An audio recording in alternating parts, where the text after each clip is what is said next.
appealing the matter of S. children.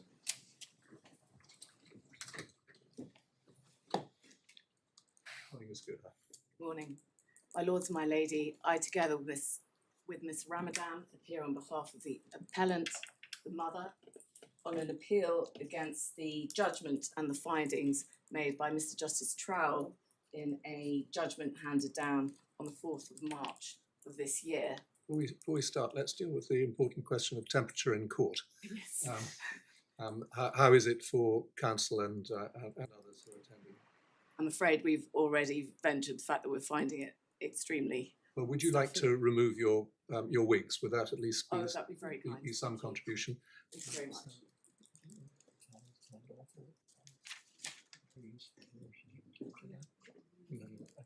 Now, my supplementary question is whether, at the moment, if we do that, we could do without a fan for the time being, because it slightly interferes with concentration and also being able to hear you. So, if at a later stage it becomes warm, we'll reconsider. Thank you. All right.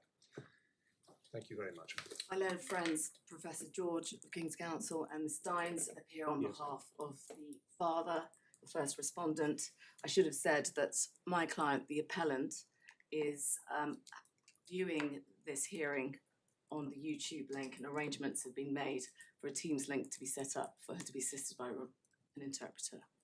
Thank you. The first respondent father is in court and he's assisted by his solicitor.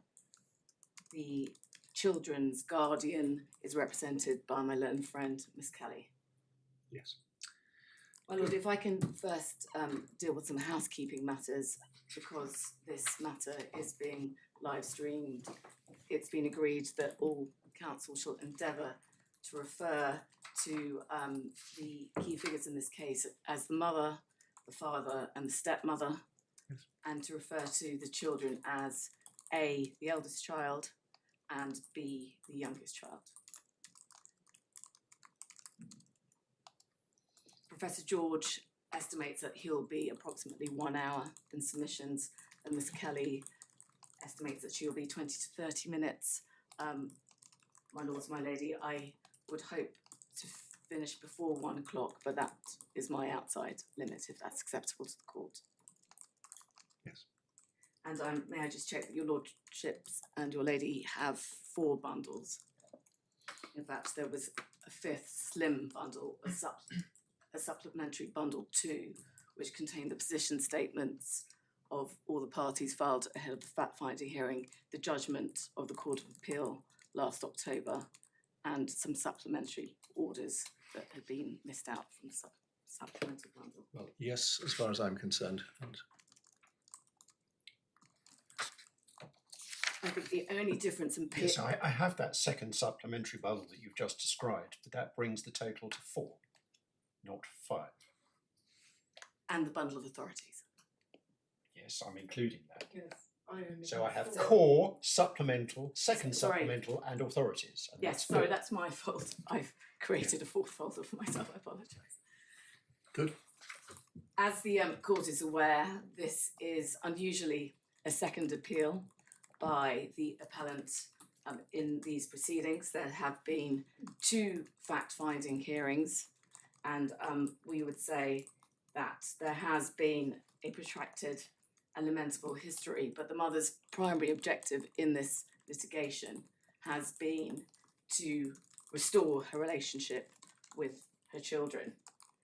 This is a case where the court has now accepted that the 2 subject children at the age of 12 and 8 were removed from the care of their primary carer and from their homes and lives in Afghanistan, where they were settled in Kabul, and they were brought to this country on the 5th of July 2023 with their father, with the objective that they would set up a new home with the father and the stepmother in this jurisdiction. It is also now a finding by the court that the father assaulted the mother a few weeks before the abduction causing extensive facial injuries, which his children will have been aware of and will have seen as they were present and living in the home. And of course, in the last 2 years since that abduction, the children have effectively lost their relationship with their mother. And it is the mother's case that they lived their whole lives up and until the removal to this jurisdiction in the care of their mother. And I will take the court to some references, but the father was absent from their lives for protracted periods of time. And we now know that, of course, he was travelling to the United Kingdom, where he had established his new home with the stepfather. The children have no video call contact, no telephone contact. They do not speak to their mother, and that has been the status quo since their arrival in this jurisdiction. They refer to their stepmother as Mama, as their closest confidant, their best friend, and they emphatically reject any form of relationship with their mother.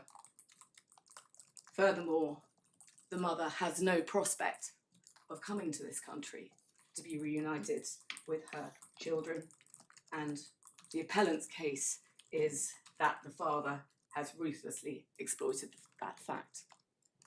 The judgment records that the findings made against the father, and particularly with respect to the scale of his deceit in the applications that he made to the Home Office for visas, both for himself and for his children, show that he has perjured himself in court during both fact-finding hearings.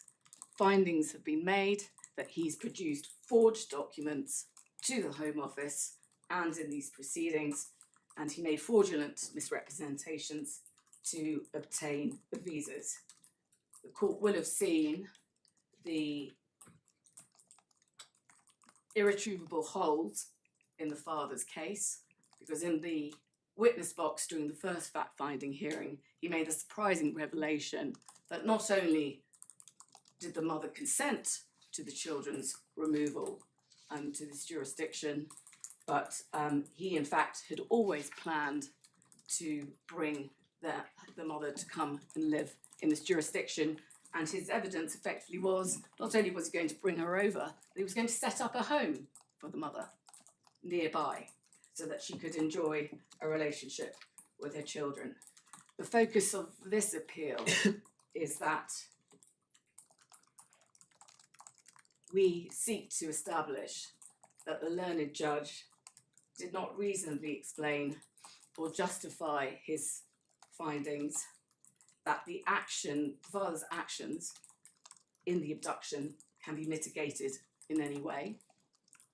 Secondly, that this was a mutually abusive relationship. Thirdly, that the mother abused her children. And fourthly, that there were no signs of alienating behaviour perpetrated by the father and the stepmother. And before I turn to the three main areas, which are the failure of the court to make a clear finding on transnational marriage abandonment and to analyse what the ramifications were, particularly in respect to the dynamics of the relationship between the parties. Secondly, the reasons given to mitigate the father's actions in respect of the abduction. Thirdly, the findings of abuse made against the mother, and there is of course the fourth area in respect of alienating behaviours. And the chronology that underpins the findings that the mother sought are this, and if I may take the court through the most salient facts. The parties... Before you embark upon that, could I just go back to something you said in order to set this appeal in context? If the appeal does not succeed, then there is a welfare hearing before the judge in October. and what is intended in relation to that welfare hearing, that the mother should participate from abroad in the same manner as she did in the previous hearing? My lord, it must be, because the mother has now made 2 failed visa applications. She travelled in vain to Islamabad prior to the February hearing, hopeful that a visa application would be granted for her to travel to this jurisdiction to participate in the fact-finding hearing. That was refused. But that was before the last hearing, Yes. and so your perception is that if the judge's fact-finding remains, she'll be in no better position to get a visa for October than she was for March. That's absolutely right, because there'll be no change in circumstances. Right. Clearly, we're not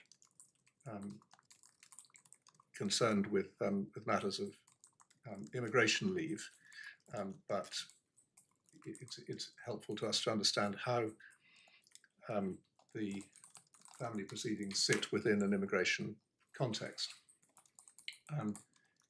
In the event that the appeal did succeed, is it said that that makes any difference to mother's position vis-a-vis leave to enter? Absolutely, and it was one of the issues that was touched upon at the November hearing, because a finding of transnational marriage abandonment can provide the platform for an immigration application for the mother, of course, in conjunction with the other findings of domestic abuse. And secondly, the informal advice that the mother's legal team has received on behalf of the mother is that the current findings of abuse against the mother would be prejudicial to any immigration application, because they could be construed as indicative of bad character, which is one of the relevant considerations of the Home Office. In other words, why should we admit people to assault their children? Yes.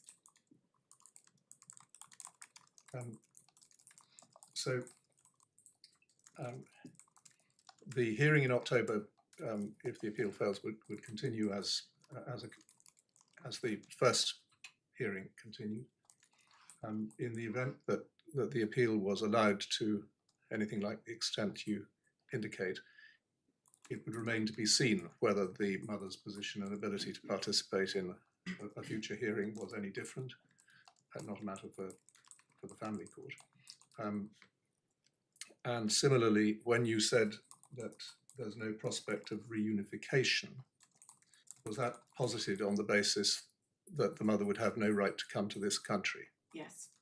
And that it would be unlikely that the children would be deported, no matter what was thought about the previous visa history?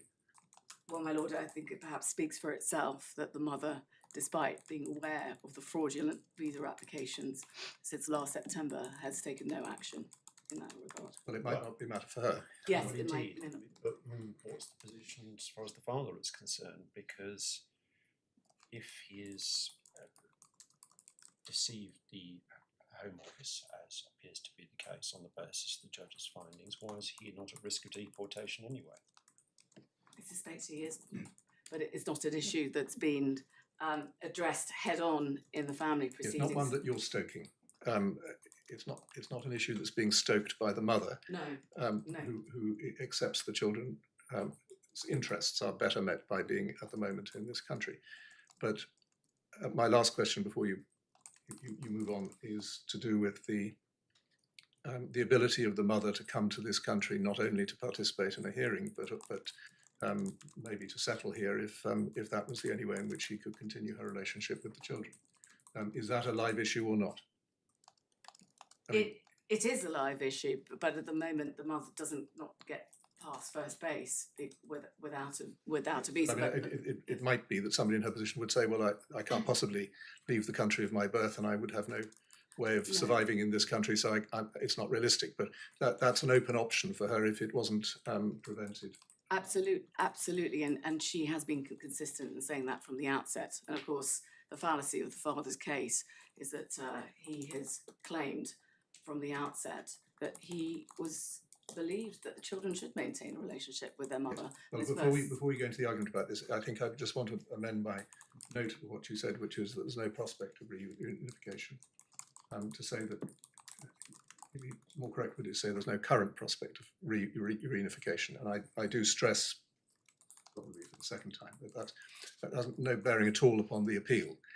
It's just to set the appeal in the context of the, what is important and what is not important. Thank you. Right, thank you. Now, you were going to go to chronology. Yes. You can take it that we have a very fair view of what the overall chronology is, but please take us to anything that you think is of Thank particular you. importance. I'll try to make it succinct as possible. The parties married in 2009 when the mother was 17 and the father was 25. The father met the stepmother 6 years later in 2014 when the mother was pregnant with the youngest child. The father conducted his relationship with the stepmother between 2014 and 2019 by travelling to Dubai and Turkey to meet with stepmother. We know that from the visa applications. He made his first application for a visa to this country on the 28th of March 2017. He applied for settlement as an unmarried partner of the stepmother, but this was rejected by the Home Office as he had not produced any evidence that he was divorced from the mother. And it's clear from reading that application that he did not disclose on the face of the application the fact he was married.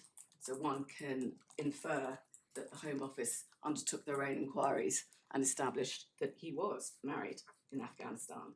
The appeal was allowed in 2018 upon the basis that the father produced the fake divorce certificate. Sorry, when you say an appeal, do you mean to a tribunal or within? I believe it was an appeal against the decision of the entry clearance officer to refuse the visa, and I presume that would have gone to. Might have been an application for reconsideration. I'm afraid we don't actually have the appeal papers, so I'm just making an educated guess. Right, but by one means or another, he got leave in 20. And so he obtained leave because he arrived at the country in February 2019. And he does married. does the stepmother, as you call her, did she have leave to remain here or settled status here? She, in fact, I think she arrived in this jurisdiction as a child, but she effectively grew up in this country and she went to university. She was the anchor. Yes. For any application to come to this country on his part. Yes, absolutely. And the application that he was making in 2017 was on behalf of himself or on behalf of himself and the children? At that stage, only on behalf of himself. And on the form, one of the facts that was noticed was that he denied the fact that he had any dependent children. I'm not going to trail through all the numerous deceptions that the father gave on his application forms because they are all amply covered in the judgment. The father. My memory may be failing, but I don't recollect the judge having found that particular deception. I apologise. Which one? You say that the father denied having any dependent children when he made his application. Now, I'm sure you're right about that, but I don't recall the judge having made that finding. Did he? He wasn't required to make a finding, but I think he just recorded as a matter of fact in his judgment. Okay, can you just refresh my memory where that is? My lord, I'm not elevating this to a status of finding, but it was just a factual matter. Okay.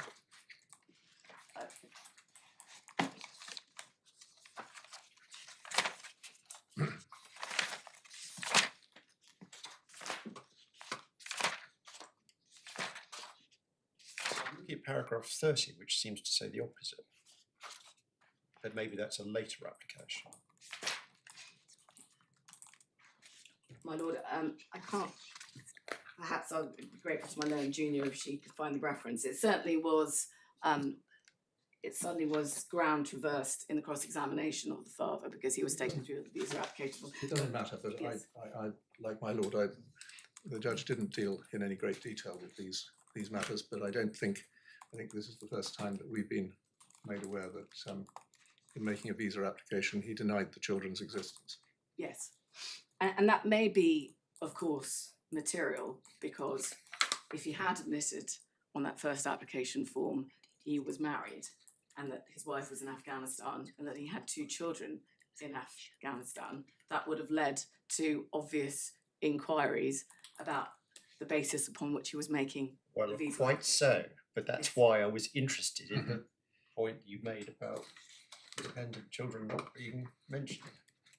But if I may come back to that.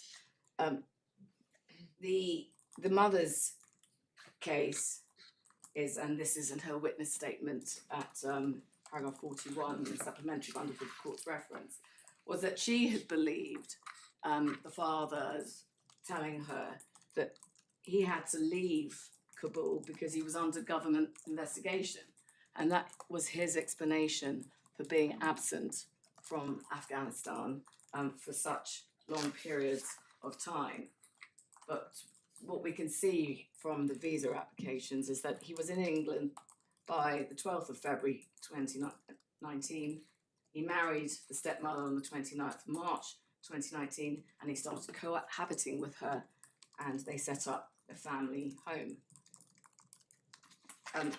The court will have the reference to the fake divorce certificate, but it's a supplementary bundle 149, and the court will have read the learned judge's observations about that document and the fact why the court was wholly unsatisfied that it was an authentic document, particularly as it was in English, and the father never had a satisfactory explanation as to why he had no Pashto translation.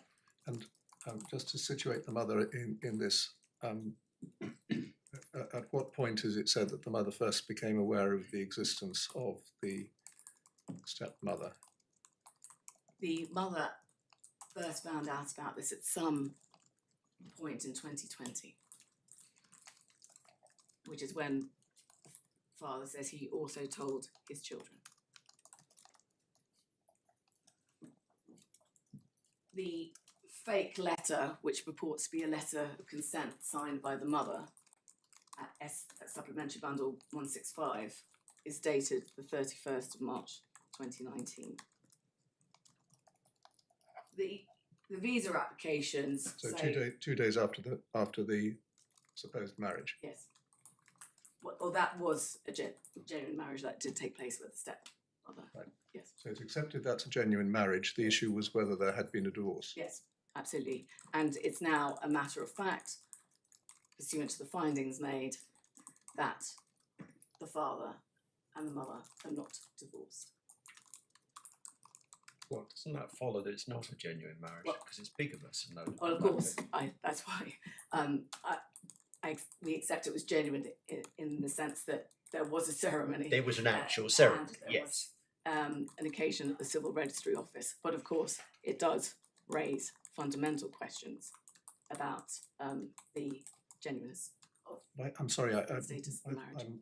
probably misunderstand this, but I thought that the judge didn't make a finding about whether there had been a divorce. What he didn't need to make a finding about that.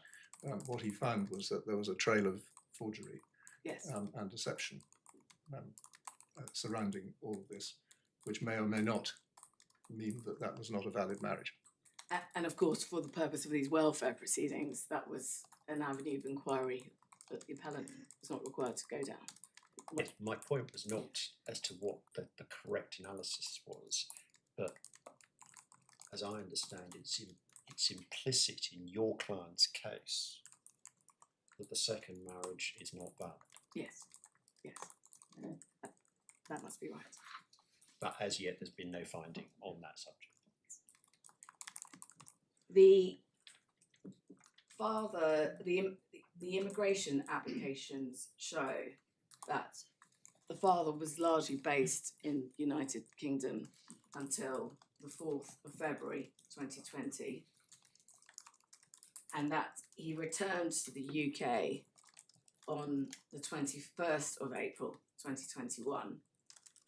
It's clear from his visa application in September that he obtained employment in the UK in May, June 2021, and he produced all his payslips between May and the visa application, showing again how the father had settled in this jurisdiction with his new wife, whilst his children and his first wife were back in Afghanistan.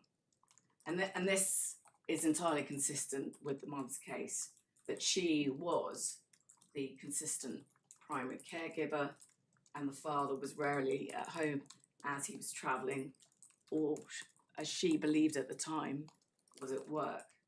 And this is in her statements at pages 234 and 279 of the supplementary bundle.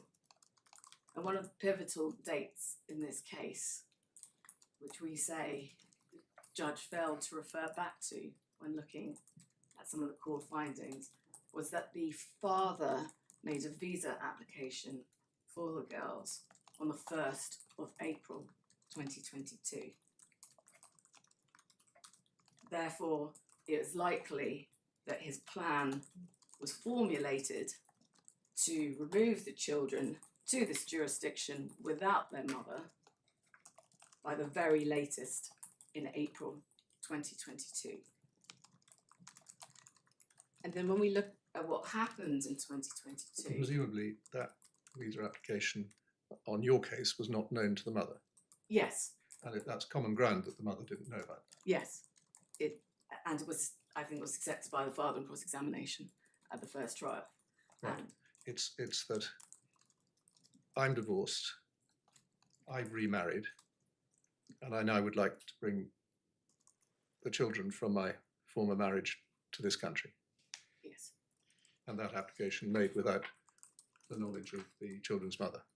and it went further because he misled the Home Office in saying, I have sole responsibility for the children.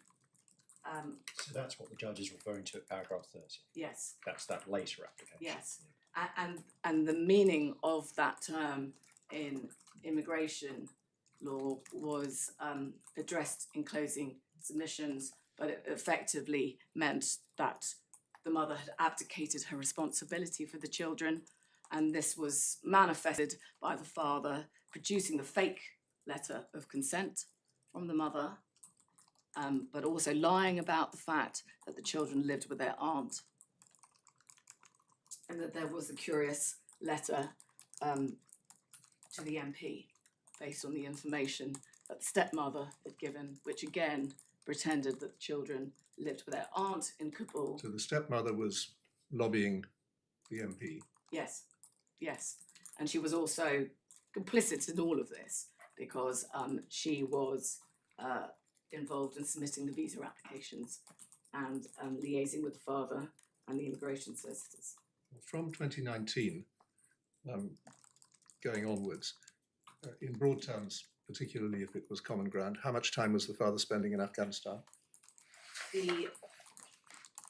By calculation, between February 2019 and 2022, he had spent the vast majority of that period in the UK. He went back to Kabul. On the dates he gives on the visa applications, they were for trips for 3 months. But it is accepted he was in Kabul and then, of course, Islamabad, because there was the first abduction in the summer of 2022.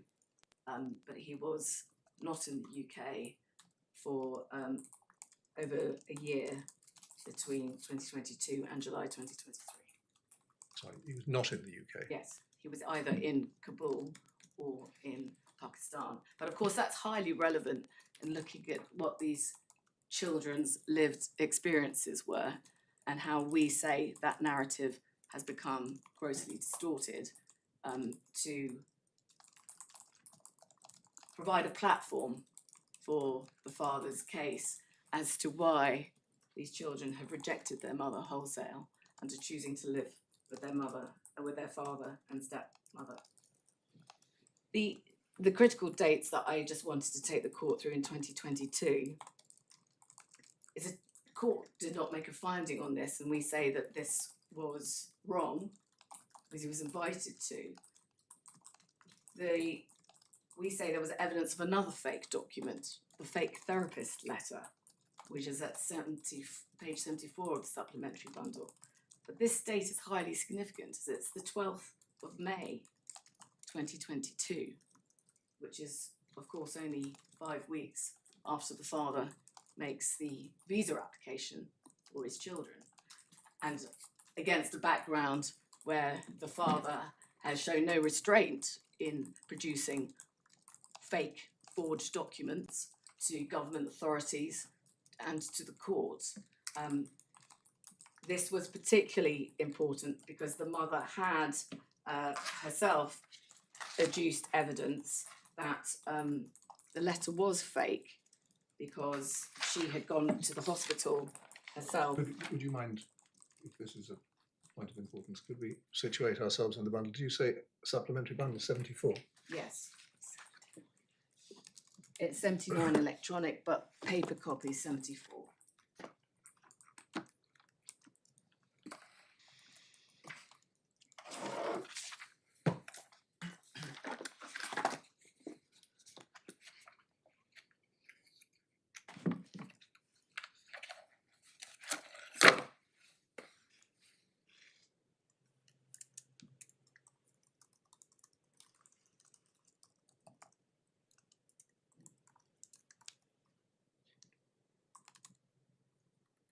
Yes, so what was the mother's case about this document? So she produced a letter and rebuttal at page 115 in the same bundle.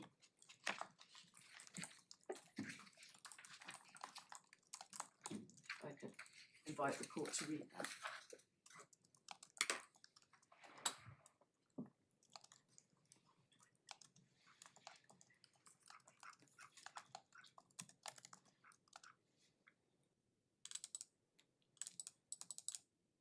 It was 120 on the electronic. Sorry. 120 in the electronic bundle.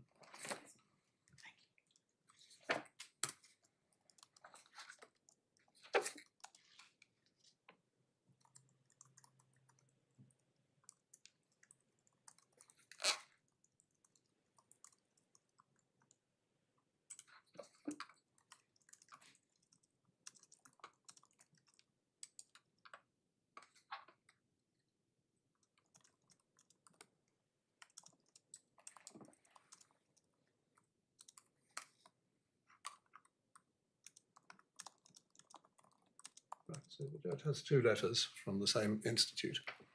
Yes, and of course, but the judge also has made findings that the father has produced forged documents. And we say that the judge should have evaluated this evidence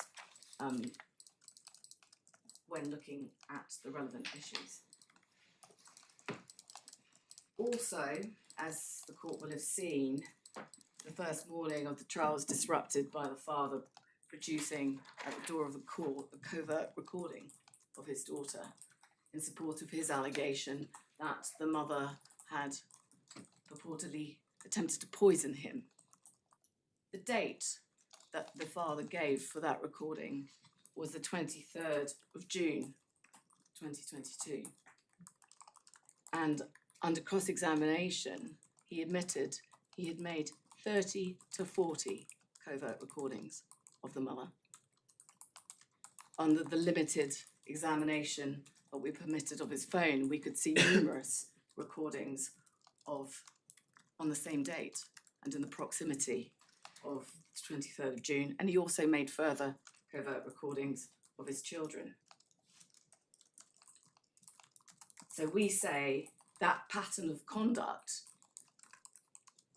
is wholly supportive and corroborative of the mother's case, that the father was fully cognizant of the fact that questions may be asked as to why his children had left their homes and their mother and come to live in this country with his wife, and that possibly the mother may seek a remedy or make a complaint. So he was clearly case building from the time that he made his visa applications for the children to concoct a case that the mother is an abuser and is a danger to her children. Just going back to the therapy letters for a moment. You say that by May 2022, when the contentious letter was written, by that stage, the mother and children knew about the existence of the stepmother. Yes. What was the mother's case about whether the children were having therapy of any kind? She said that's not true at all, that there was no therapy. And in cross-examination, I believe the father said, in fact, they'd only been taken to one therapy session, and he had no explanation whatsoever as to why he did not report any abuse allegations to anybody in Afghanistan. Yes, but so just staying for a moment with the therapy, it said, well, it's clearly a very partisan letter, and it says that the supposed therapist had a few sessions with the girls. So mother's case was the girls had not had any therapy at all. I didn't know about any therapy. The first I knew about the suggestion of therapy was when it was produced as a document within the proceedings. Yes. And I now produce a letter from the same institute, which the judge would have to consider whether that was a genuine document or not, Yes. saying that there had been no record of this or no certificate should have been issued. Yes. So for our purposes, your point is that it wasn't really open to the judge to duck that issue. Absolutely. And in looking at the pattern of the father's conduct, and really, we say there wasn't the judge failed to drill down into why the father lied. We have the findings of deceit, but the analysis falls short because the judge did not go the full distance in evaluating what was the father's motive. Why? So this is case building, is your point? Yes, and ultimately, we say this conclusion was flawed and should be set aside. But ultimately, as we know, the judge said the father did abduct the children. He's lied extensively, but he was justified in doing so because he was in fear of his own life and he was in fear for his children. But we say that conclusion does not stand up to scrutiny, because if that was ultimately the truth, why did the father persist in lying to the court?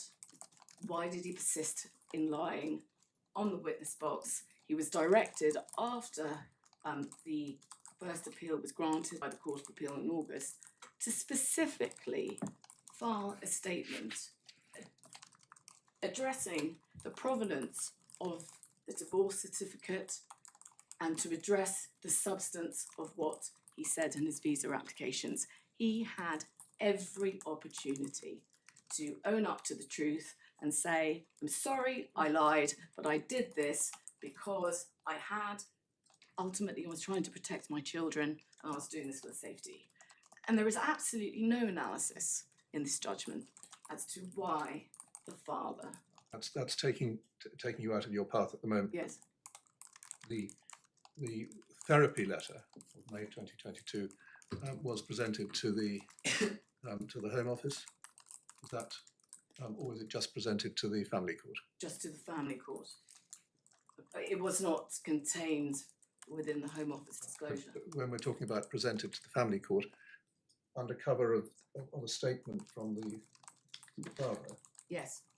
which is, sorry, Well, dated, when did it first emerge? I think it was before the first fact-finding hearing in April 24.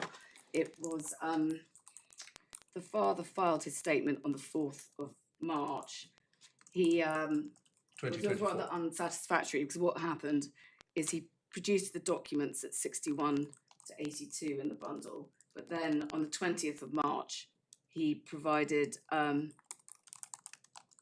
further additional exhibits which are 89 onwards, but we only have a selection of those in this But bundle. this had been around for a year by the time Yes. the judge made Yes. his findings about it. Okay.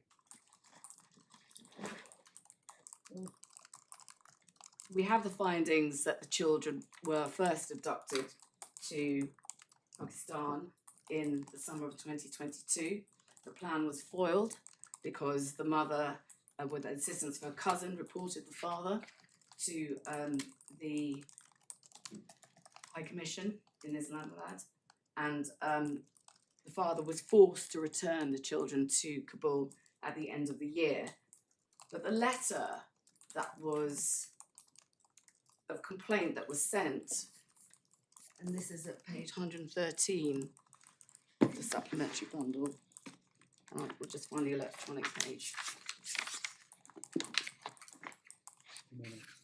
118. Specifically said in the second paragraph, he is forcing her and promising her that I'll bring you to the UK illegally, sometimes too.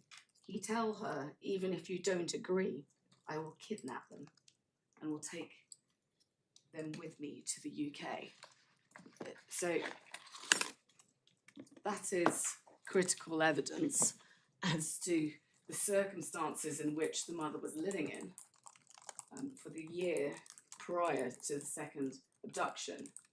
And I think there was objection taken on behalf of the father to it being said that the father had threatened the mother, that he would take her children away. But not only was it was listed through the evidence, the mother said this to the Guardian, that she was threatened by the father. That was at paragraph 51 of her report, but it was also clearly stated in her own statements at page 140 of the supplementary bundle. So the children lived in Pakistan with their father and stepmother, because the father accepted that the stepmother was there, for 3 months, cut off from their mother with no contact at all for the first time in their lives. And there was no analysis as to what the impact of this all was on the children. Of course, and then the 3 events I'll be taking the court to are the incident of violence perpetrated by the father, the family jirga, when the father's plan to take the children to England was rejected by the family council, which is a custom and Pashtun society for resolution of disputes. And we know that the father then abducted the children from their school on the 5th of July. If I may now turn to the first. Pause a moment. Could you just say a little bit more about the circumstances when the children last saw their mother? Was that when they went to school in the morning? Yes, yes. They went to school to take an examination, and she never saw her children again.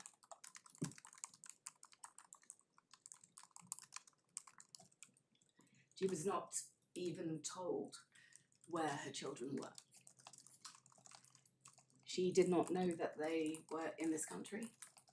She was given no address, and she was given no means of contacting them. When did she find out where they were?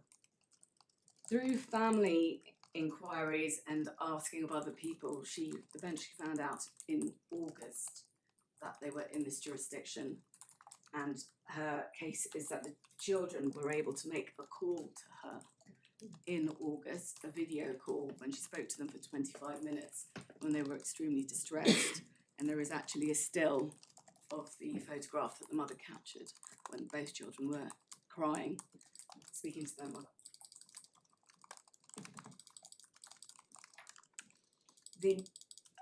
I was going to. So there was, I mean, inferentially or obviously, there was a concealed plan between the father and the children, which was kept from the mother. That appears to be likely the case. The alternative is that the father simply turned up and said to the children, "Come on, we'll go." Yes, but it appears on the facts of this case, we say that the indoctrination of the children against their mother began long before the 5th of July 2023. And of course, the court would have seen that the children's narrative is so far from true reality in telling the guardian, well, at that point the family court advisor, Mr Emery issue then was that the mother had told her children that she did not need them. And they, of course, had no idea that she was going to be travelling to this country to join them, as her father protested was the case.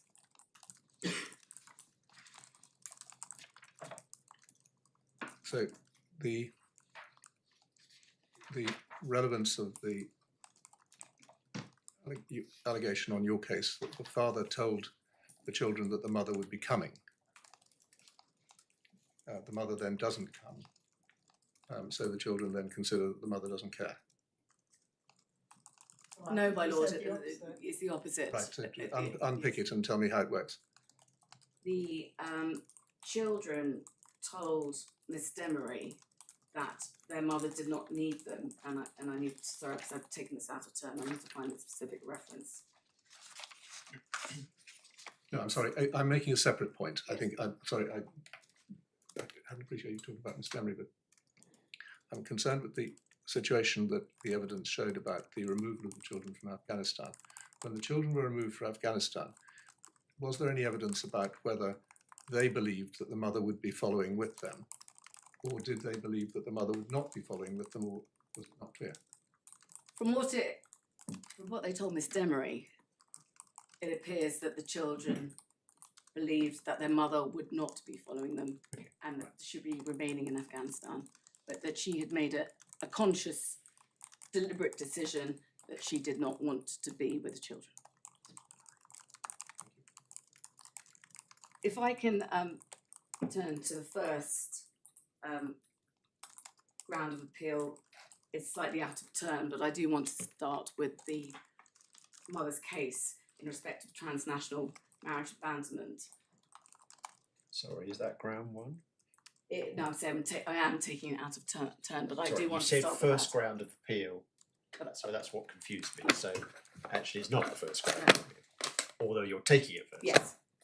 So, in opening and closing, as the court may have seen, because full written documents were filed on behalf of the mother, the court was taken to the seminal case of Rie, which provides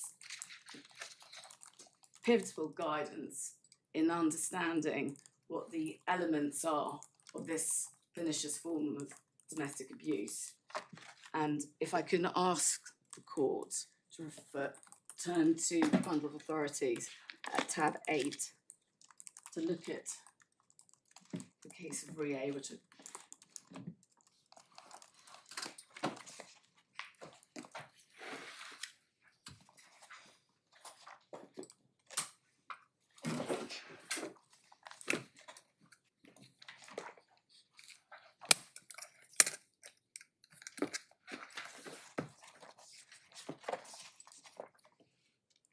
if I could first just note that the issues, the broad issues in this case were similar, as indicated paragraph 36 of the judgment, because the core findings again were whether the mother was the victim of domestic abuse, whether she'd been stranded, whether the children had been wrongfully removed, and whether the father then alienated the children against her.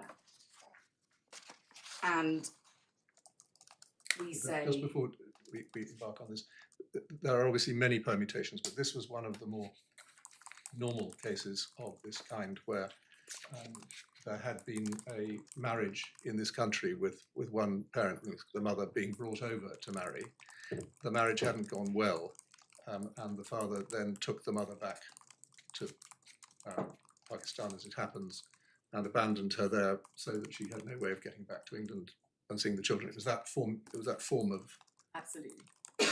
Yes, and because the form of the act depends on the fact that the spouse has a dependent visa, which is in her passport, and once the passport is stolen and the Home Office are informed that the marriage is no longer subsisting, the perpetrator is exploiting the imbalance in immigration status and effectively the imbalance in control.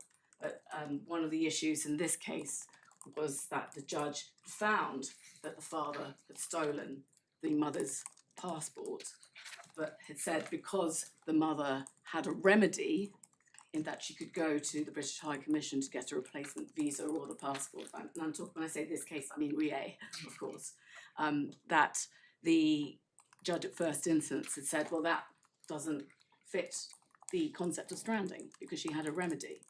And that is why the Court of Appeal went on to evaluate what the essential ingredients are of this form of abuse, which of course is now expressly recognised in Practice Direction 12J to the Family Procedure Rules. It is, as I've said, Parliament has seen fit to recognise it as a particular form of domestic abuse, and it's referred to in PD 12J specifically as being an example of coercive. Right, we have that in paragraph 70. Yes, and that's what I was going to take the court to, and I would invite the court, if it's not read it already, the relevant paragraphs at 70 and 71.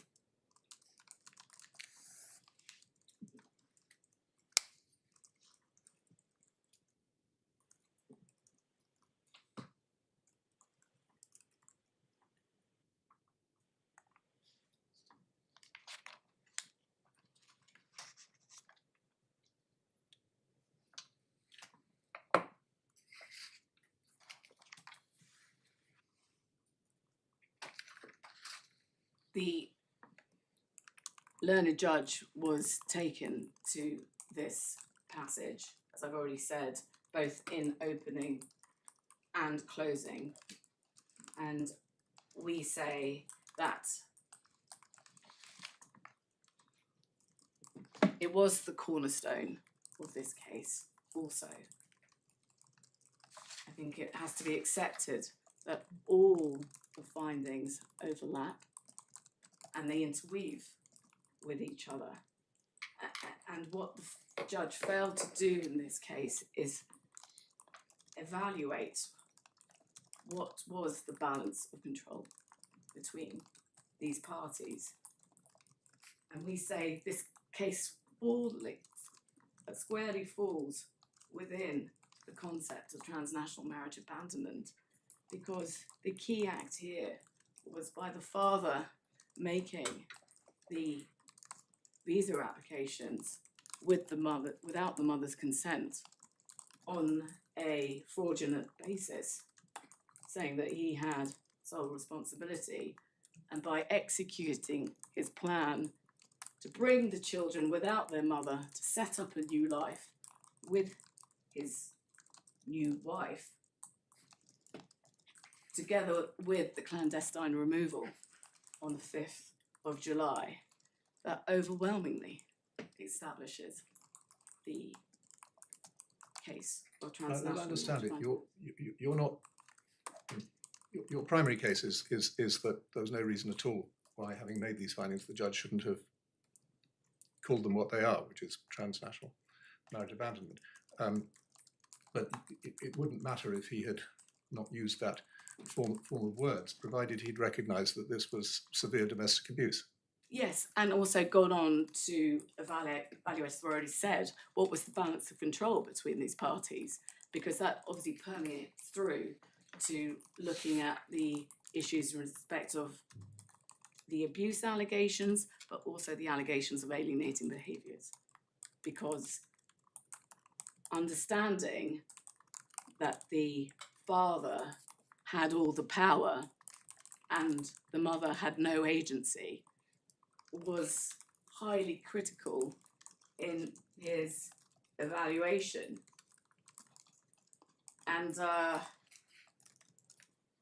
in my skeleton argument, I posed a series of questions at paragraph 37 of the skeleton argument as examples of the lack of, well, this was under the reasons challenge, but it applies to both lack of reasons and also the failure to make a clear finding in the transnational marriage abandonment.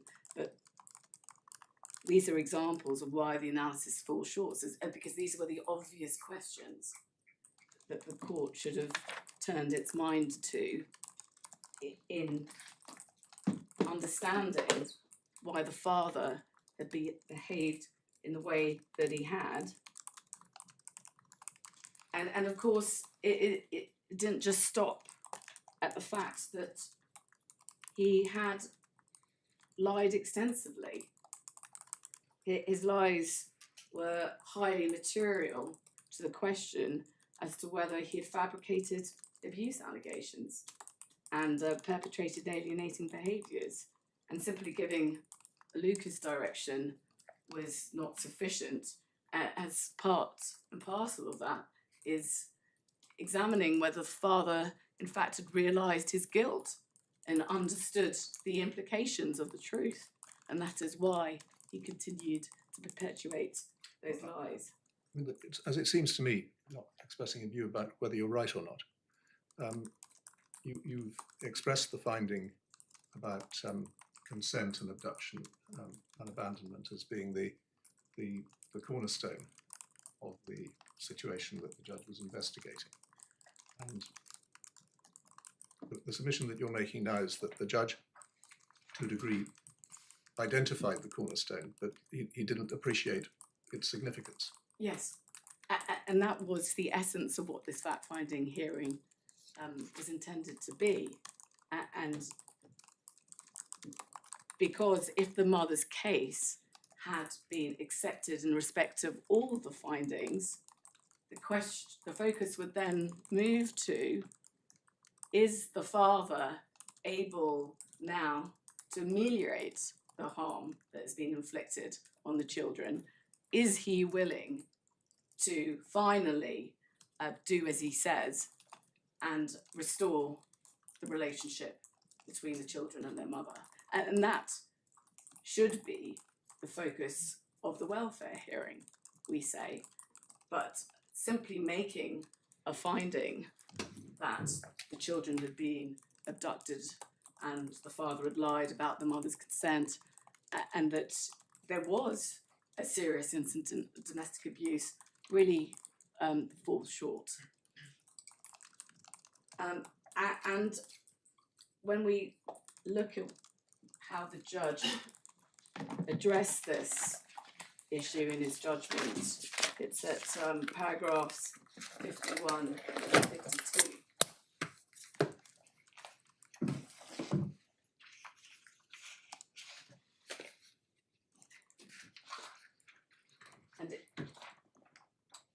And the court would have seen that I pressed the court to address this issue in a request for clarification, and invited the court again to make a finding,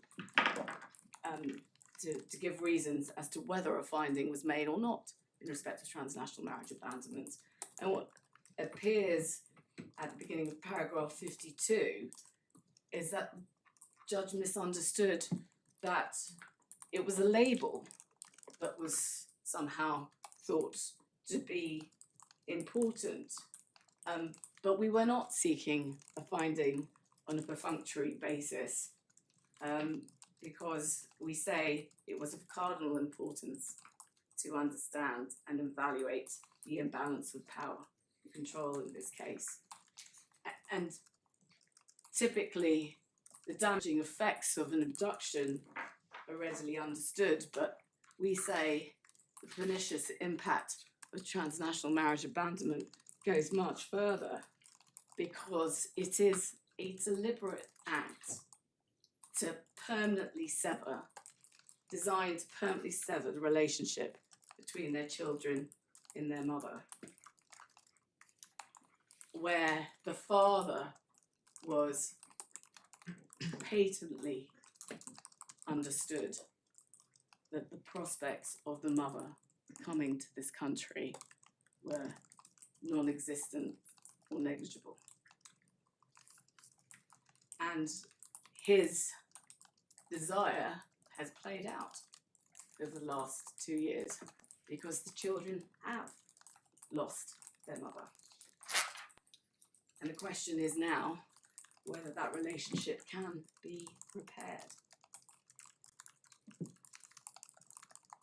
So just before leaving transnational marriage abandonment, this is your first point of clarification request, which is at 185 of the core bundle.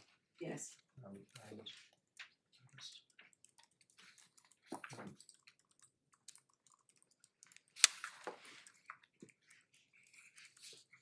looking at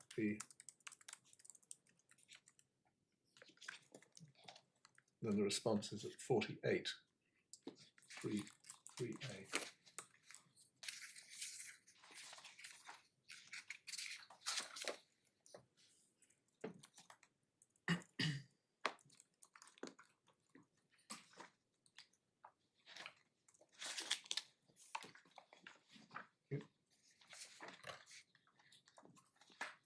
And if the courts had the opportunity to read the closing submissions, the written closing submissions that were filed on behalf of the mother, we don't accept that it was mentioned in passing and suggested on behalf of the guardian that the mother was a victim of coercive control.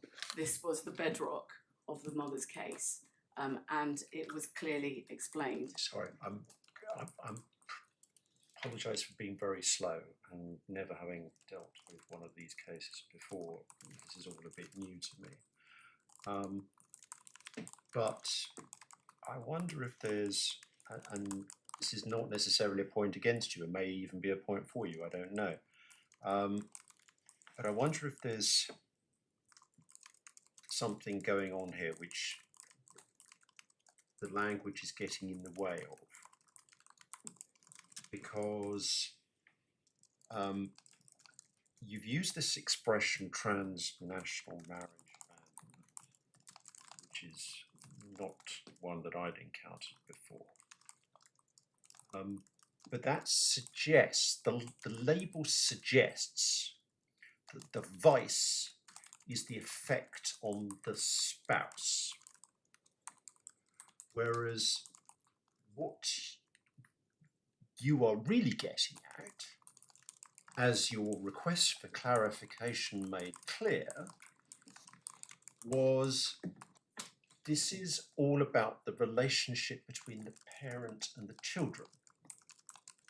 So it's an abuse, but it's an abuse not in the sense, it's not, the focus of it isn't so much as between spouses.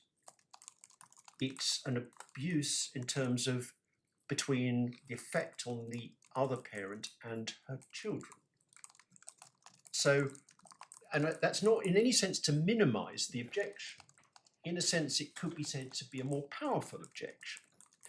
But I wonder if therefore the label is necessarily the most apt one. I mean, as I say, this isn't necessarily a point against you, because your clarification is very clear that what you're asking for is for a recognition of the seriousness of the father's conduct vis-a-vis the relationship between the mother and her children.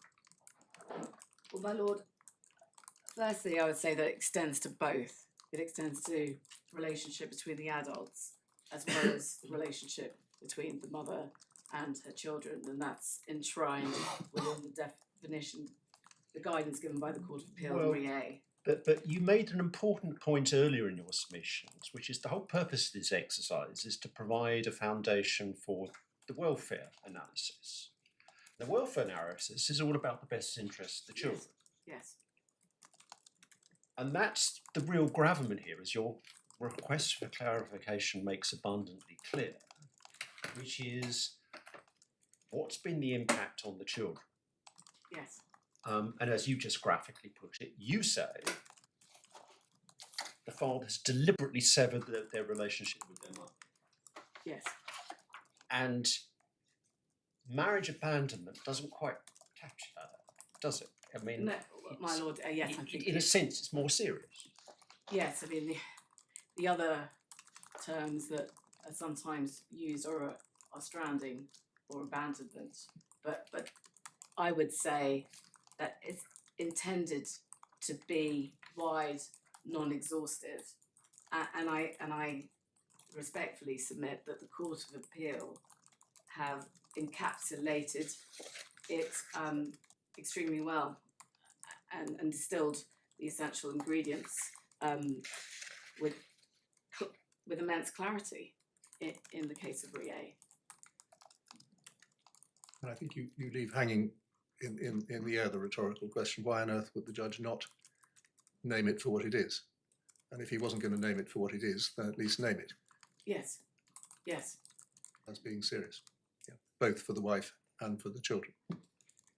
Because whichever way you approach it, the authority in practice direction makes it clear that where there has been domestic abuse, particularly severe domestic abuse, that is likely to be of relevance for child welfare. exactly. And the whole purpose of PD 12J is being undermined if the analysis does not go the full distance. And of course, in looking at how the father gave his evidence in the witness box, it was particularly chilling in this regard, because the references are at 243 and 244 of a supplementary bundle. But if I summarise it, the father refused to accept that the mother had suffered any harm as a result of his marriage to the stepmother. He referred to it as, his words were, there was no harm, it was all benefits. He similarly refused abjectly to accept that the children would have been upset at all by his decision to take a new wife in a different country and to set up a new home. He said they weren't upset, they were very happy, and he was positive that they had suffered no harm or confusion. And I hope in taking the court through the chronology earlier, it's very illuminating in trying to understand what these children's experiences were during all these tumultuous years. What were they to make of the adult's behaviour?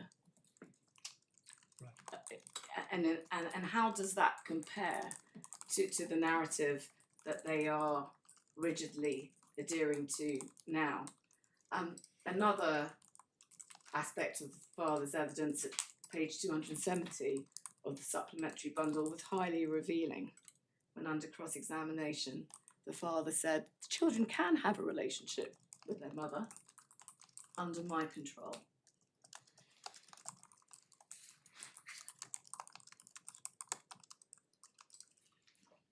And it is clear in this case that there was a continuum of the abuse that the mother suffered that directly impinged upon the children, which stemmed from his decision to take a new wife in a faraway country and to take their children away without her consent and effectively replace her with his new wife and airbrush her out of the children's lives.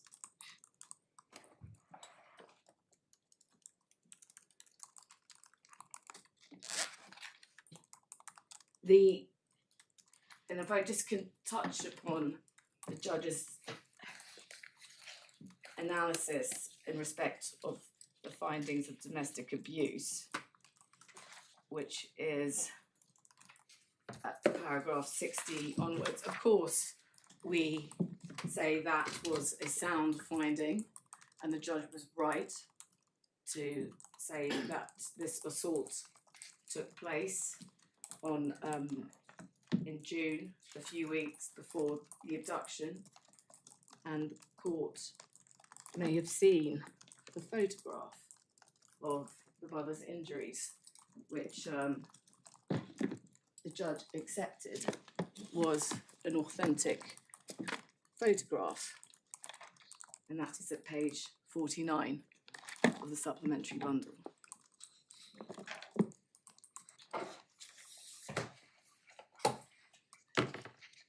The colour copy, of course, is in the paper bundle. 54.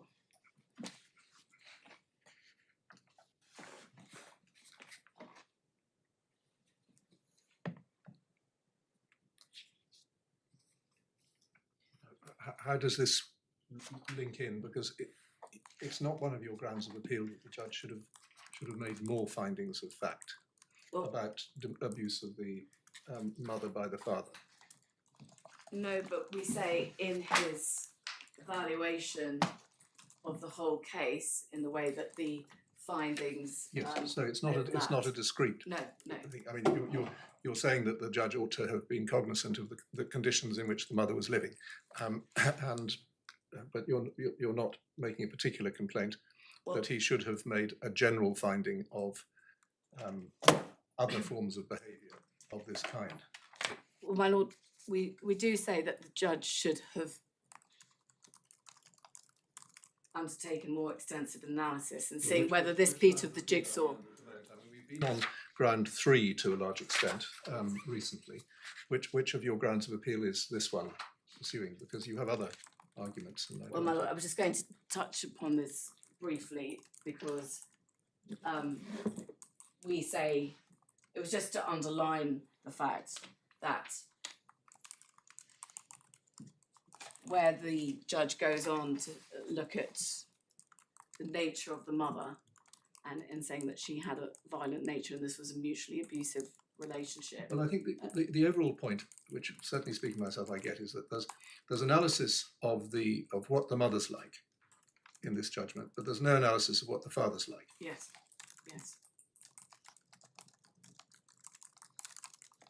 But I mean, we do have to stay somewhat within the tramlines of the grounds of appeal, and either you want to situate this within one of your grounds of appeal, or you're just raising it in passing. I don't know which it is. My lord, the only way that I was going to situate it was in saying that it does, of course, feed in to the judge's evaluation as to whether the mother was abusive towards her children and whether the father had sought to alienate the children from them. Well, which ground do we go to next? The next ground is in respect of. Sorry, my lord, can I just find the grounds of appeal?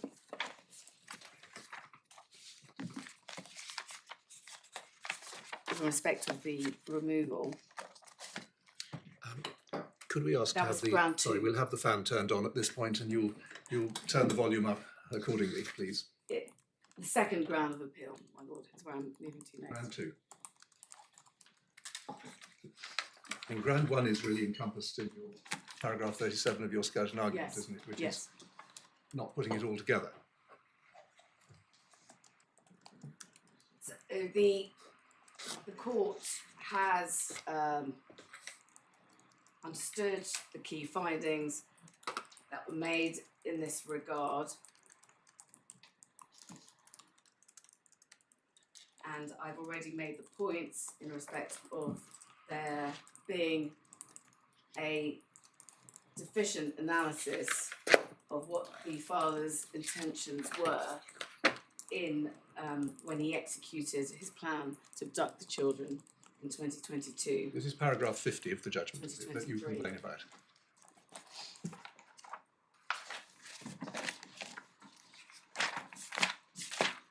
Which has Yes. has an Yes, exculpatory flavour to it. yes, yes, absolutely, Essentially, your point is that there was no warrant for that. absolutely.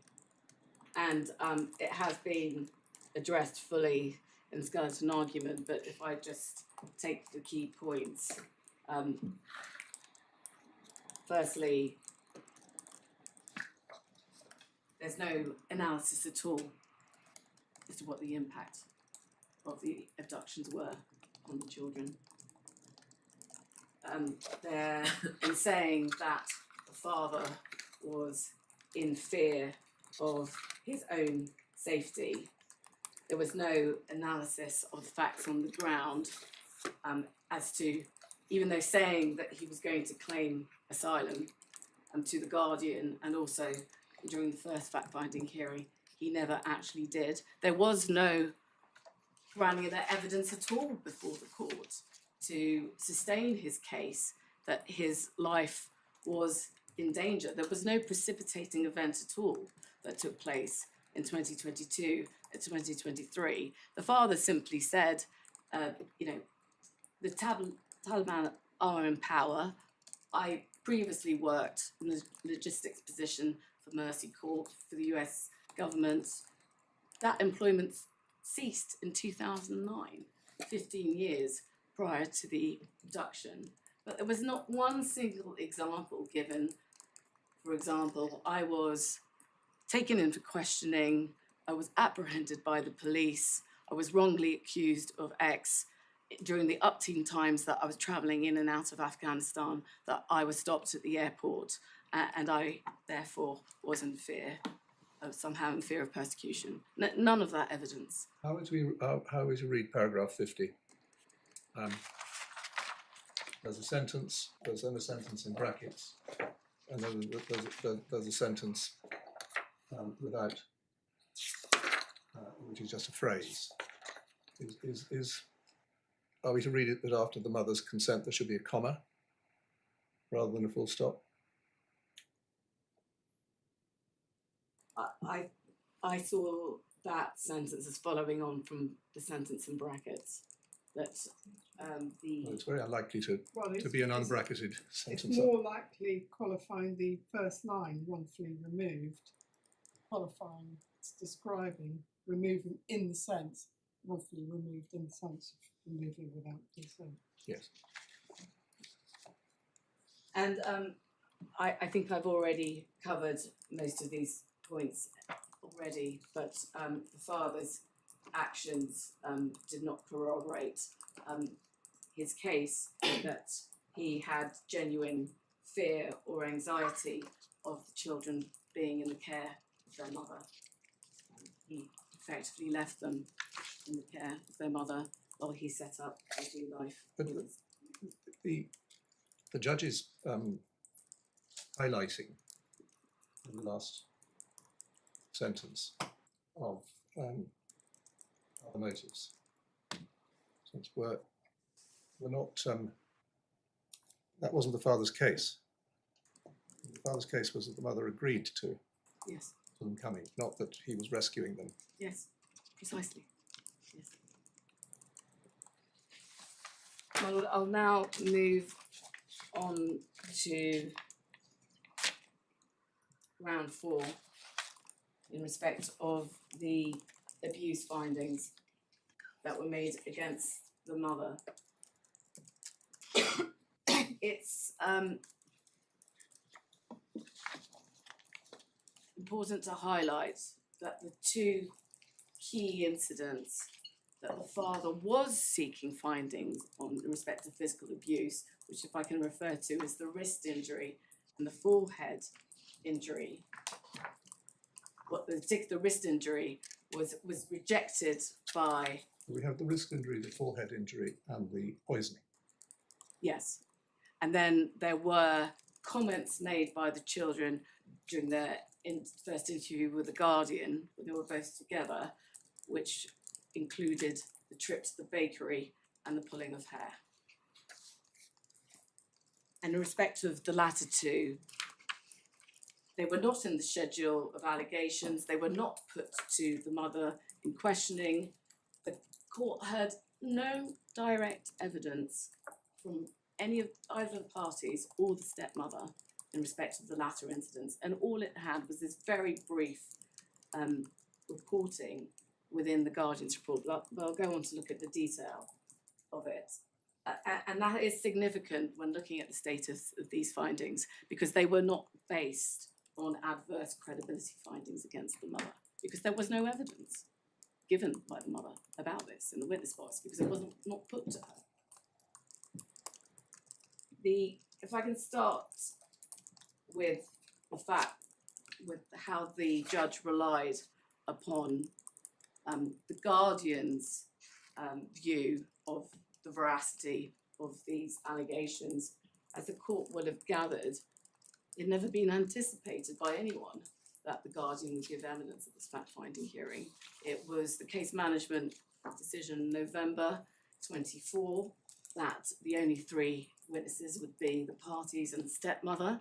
A witness template was agreed and lodged with the court, which said the same. And the reason this all arose was because at the 11th hour, the father changed his position and made what we colloquially refer to as a re-W application, which was that his eldest daughter, A, should give evidence, which of course should have immediately raised alarm bells, but the judge refused to draw any adverse inference against the father. The father was saying, and the stepmother, that this child is suffering acute trauma.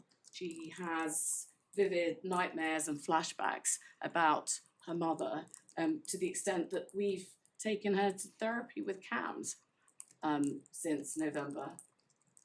And despite that, he thought it was appropriate that this his eldest child should face the ordeal of giving evidence.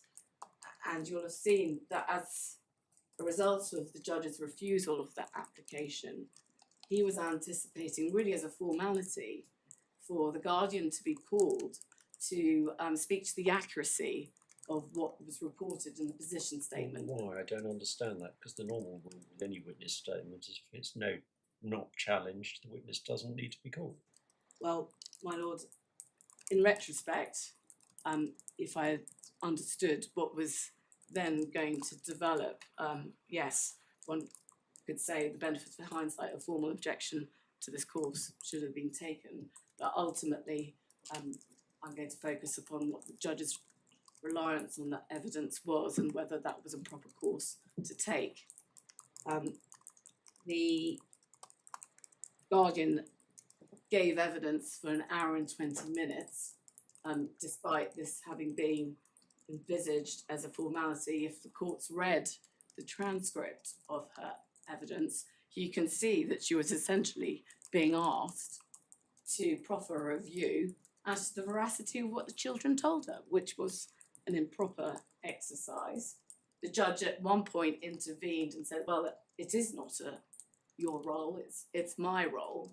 But then the difficulty is when we look at what he said in his judgment in this regard. Well, is there any part of the, I mean, we've got no transcript, but an agreed note of the hearing.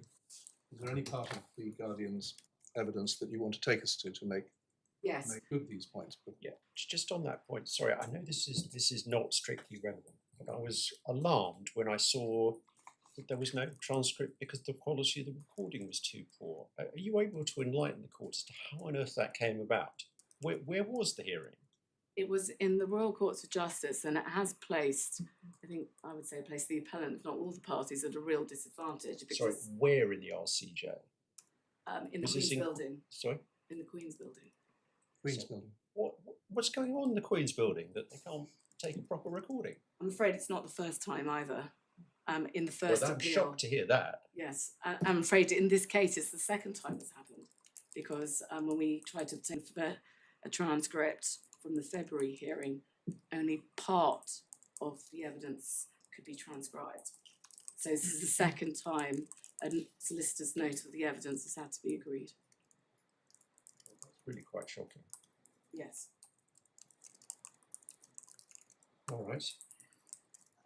But my Lord, first of all, if I could just, before I turn to the Guardian's evidence, it was a paragraph 69 of the judgment, on page 42 of the bundle. That's relevant. Paragraph 69 and paragraph 80. Paragraph 80 at the bottom of the page, the court, the judge, again, we say impermissibly relied upon the fact that Miss Denmery considered that some of what the children have said has a ring of truth. We say that except that that was an error because it was effectively delegating his function as the judge to determine the truth. The relevant extracts of the Guardian's It also evidence. doesn't address that the allegations were not put to the mother, No, no, which is not he's precisely my lady, of course. Sorry, I can't remember. The allegation about the bakery, for example, which we're concerned with at this point, is first mentioned in the Guardian's report, arising out of second conversation with A. Is that It was the first conversation, and both the children were sitting together. And so that was sitting there from the beginning of the hearing. There was an opportunity for both parents to deal with it, but particularly for the mother to be challenged about it in cross-examination. She was giving evidence for a day, but that issue didn't arise. That's Is that absolutely your correct. account?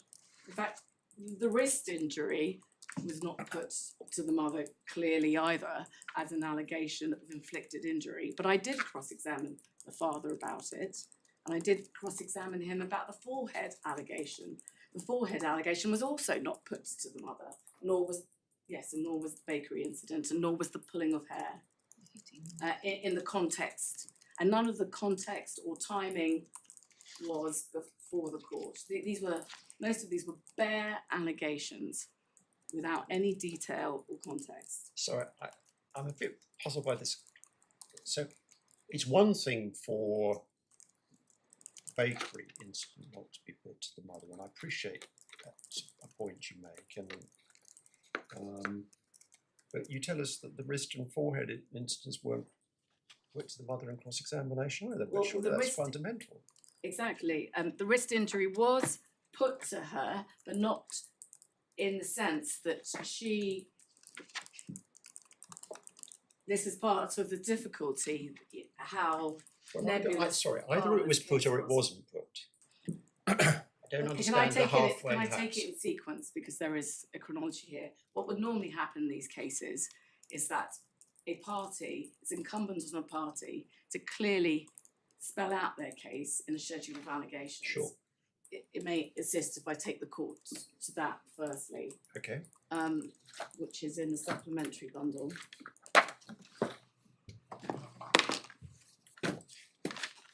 And that is at page 27 in paper copy, paragraph 3.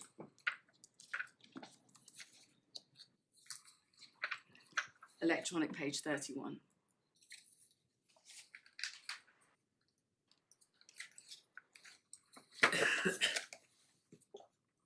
And it's the first column, physical abuse towards children.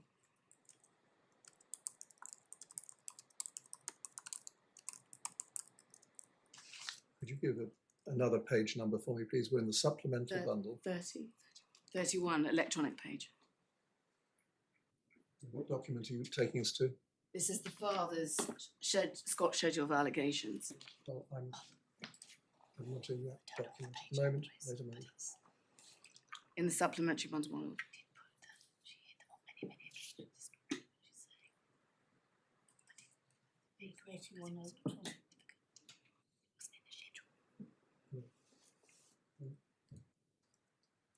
Doesn't have a divider.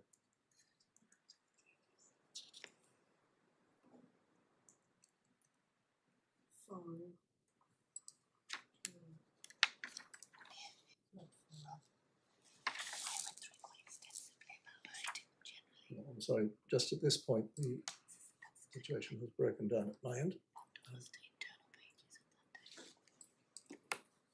I'm looking at an electronic bundle. It's tab 6, fathers.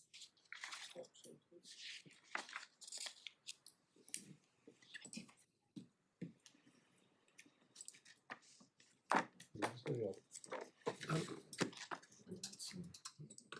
Can I look?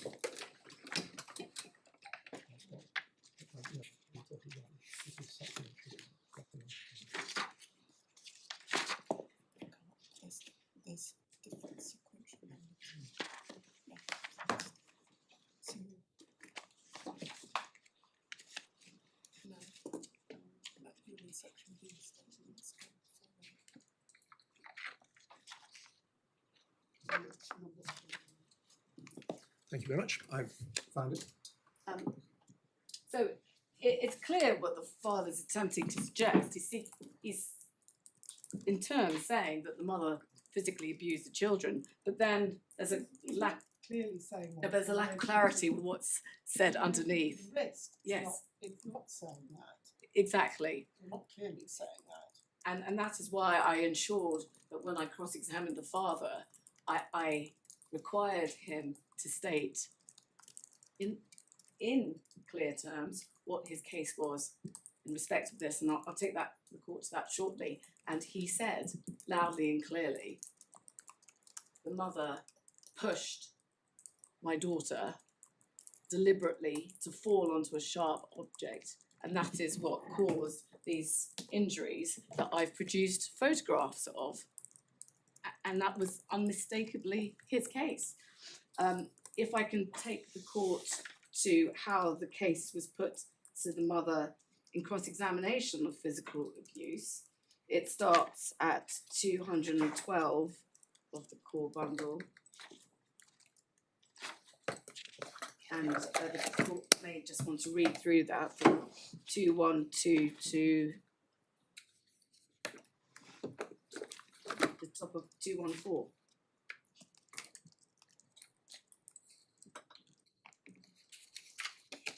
Again, I'm having trouble now. It's the core bundle, my lady. Oh, core bundle.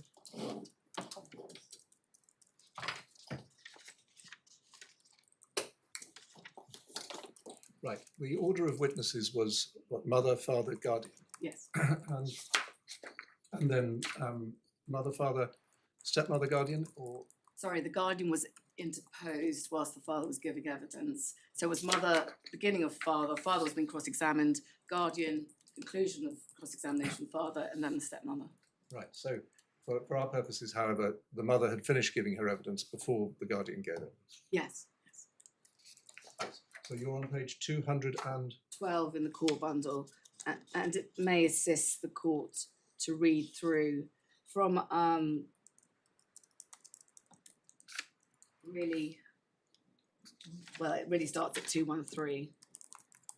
She was asked about her admission about physical chastisement, but then it starts on 213, about halfway down, where Miss Dines took the mother to the photograph of A's arm with stitches. Right, so do I understand your point is the question by the second hole punch, how did the incident happen? It's an entirely open question. Yes. And the mother gives her account, and your point is that the father's case isn't put to her. Yes.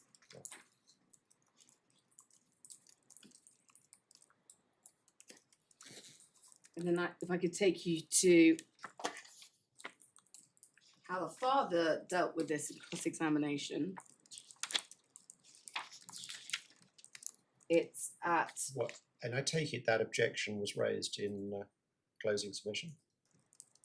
I was seeking a finding that the father had fabricated an allegation of physical abuse. But sorry, Yeah.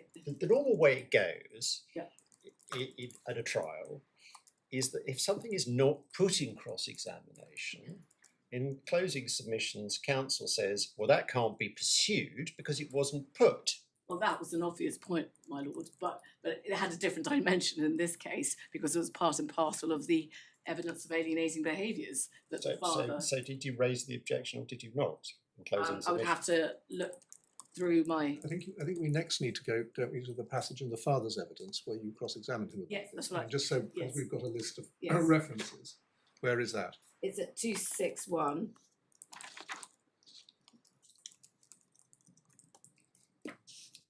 Why were you cross-examining the father when the case wasn't put to your witness? Because I agree that was absolutely it was incumbent upon the father's counsel to do so, but I had the problem of the schedule. As it said in terms that my client physically. But as you used said, the children, so I schedule needed to do that. doesn't make any specific allegation. I'm afraid in these cases sometimes you don't want to leave things to chance, and it was very important part of the evidence. But as we've seen, nothing was put to your witness. So why do you cross-examine the father?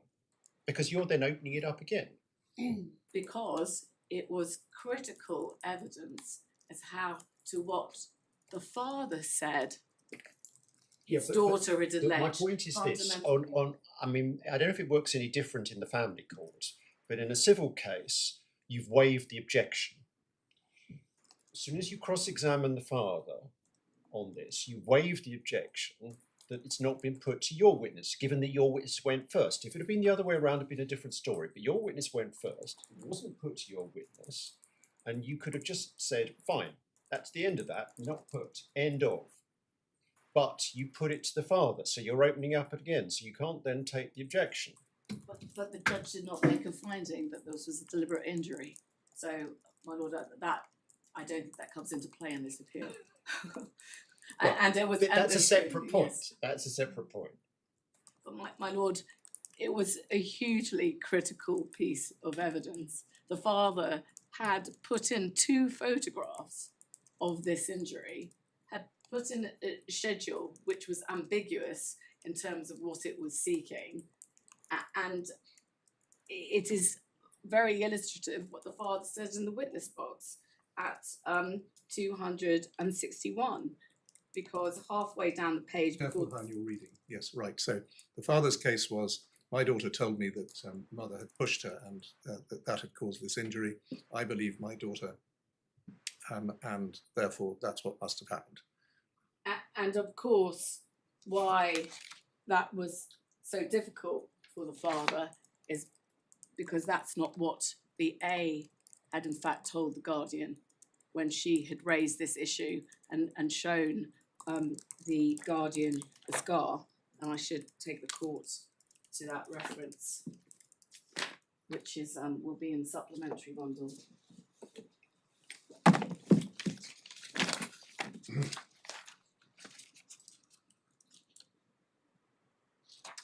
I think it's the Guardian's report, 224.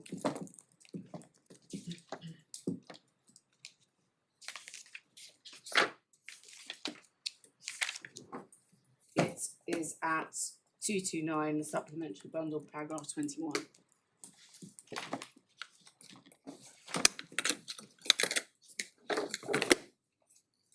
Electronic page 235.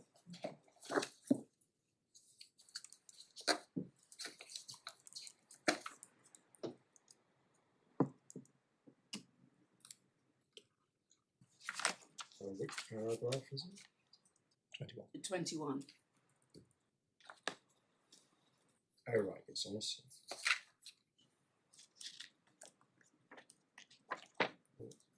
Sorry, you said that's different to what the father said in what's examination?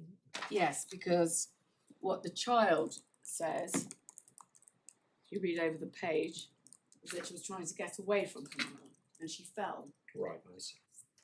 It's dramatically different from the father's assertion as to what he was told by his daughter. Well, I understand my lord's inquiry into this, but your position, as I understand it, is that this incident about the cut to the hand evidence by photographs. In the schedule that you took us to a moment ago, comes under the headline bold and underlined on page 31 of the physical abuse towards the children. And that is the first off allegation about physical abuse towards the children. And in those circumstances, your argument to us, for us to consider, is it would be remiss of you to leave that sitting there on the basis of rules of evidence. Yes. Yes, my lord. And also, So if the father wasn't making the allegation directly, he was trailing his coat about it. yes, The judge found it was an accident. yes. But what the So, which is a finding in your favour. well, I invited in the request for clarification for the judge to, because what he did not do in the relevant paragraph of the judgment, at paragraph 72, was the judge did not record what the father said in his oral evidence, in the fact that he made an allegation of deliberate inflicted injury, but the judge declined to address that. I'm sorry, I'm struggling to understand. There's an allegation made by the father, and the judge finds in favour of your client it's not established. He finds it's accidental, so therefore it's not abusive. What's the judge done wrong? We say the judge should have gone further and analysed whether this was powerful evidence of the father distorting the truth and making a false allegation against the mother of abuse.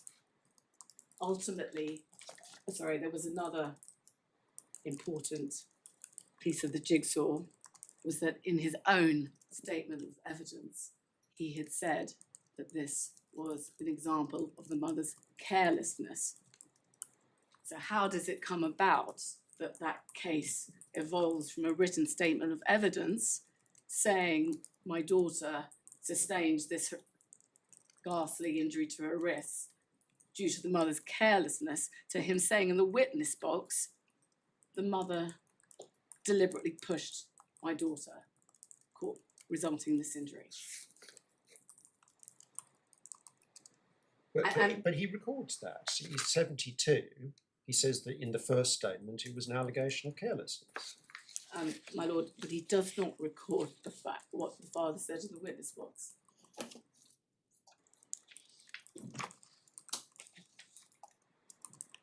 And similarly, in respect of the forehead allegation, it's mentioned in passing in the schedule, again with no clear colour. It's but it's not put to the mother. On that occasion, it was, on one occasion, the applicant hit A on her forehead, resulting in an injury while she played with B. Yes. Yes. The allegation that was put. Yes. And the child had referred in the Guardian's report to being beaten on the head, but there was no reference to being smashed into a bed, which was the allegation that the father and the stepmother both made in the witness box. I think all the totality of what they told the Guardian in this report was that they had been hit on the head. And again, it was instrumental what the father said in his evidence, which is at 264 in the core bundle. And I'd invite the court to read what he said on the middle of 264 over the page.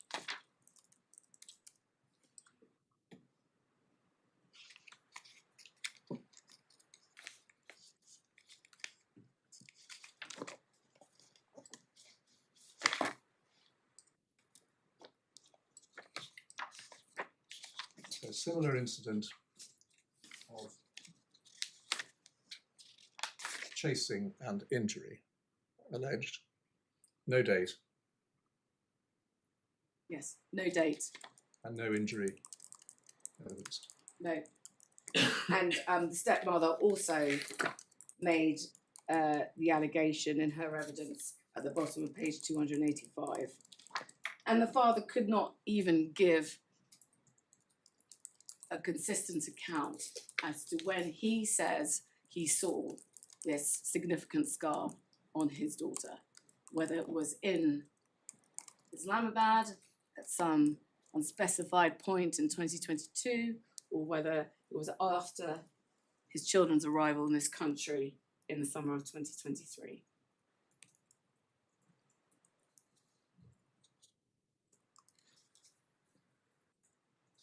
And if we can look at what the totality of the evidence was in respect of the bakery incident and the pulling of the hair, that's at the supplementary bundle, page 230 in the Guardian's report. Is the bakery and the hair pulling the same thing, or are they two separate things? They're two separate. It's paragraphs 24 and paragraph 25. Pages? Guardian's report at page 230 of the supplementary bundle. 236 electronic. But the judge doesn't make any finding in respect of these two, does he? I mean, he mentions them.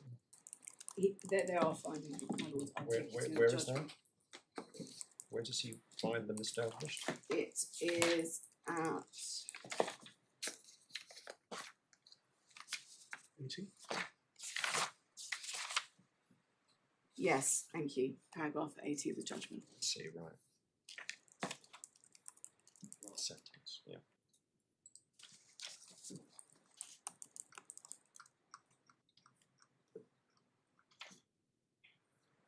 But again, can we be clear? These, as you've explained, these were not allegations made by the father. They come in the Guardian's report, not put to your witness.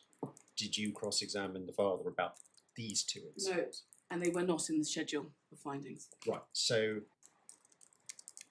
there's no first-hand evidence from either witness. Absolutely.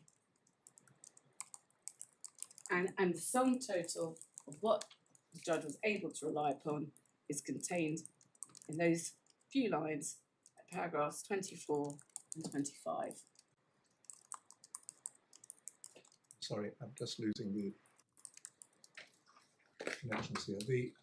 The finding that my lord has just referred to at the end of paragraph 80 is that children were telling the truth, that she would beat them and hit them on the head. There's no information about when that was, how often it was, where it was, etc. But an example is given of a trip to a bakery. Yes. And then there's a separate finding about, on occasions, losing temper and pulling hair. Yes. Right. So, I'm sorry, that's the objectionable finding as far as you're concerned. Yes. I mean, both because you say, I presume that the evidence simply couldn't stack up to justify a finding of that sort. And secondly, because to some degree they weren't put to your client. Yes. And she wasn't challenged about any of them. That's correct. Yes. And further, that the judge failed to take into account the environment in which the children were living when they made any statements. And fourthly, as I've already said, the fact that the father and fourthly, the fact that the father had made other allegations of inflicted injury, which the court had rejected.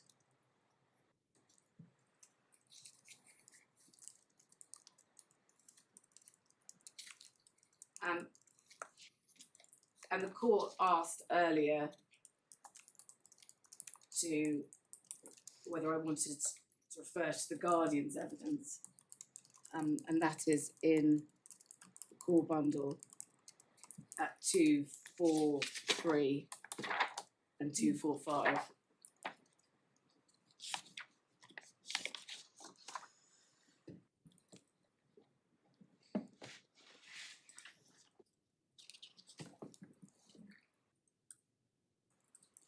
it's at the top of the page where the Guardian was asked about the bakery incident.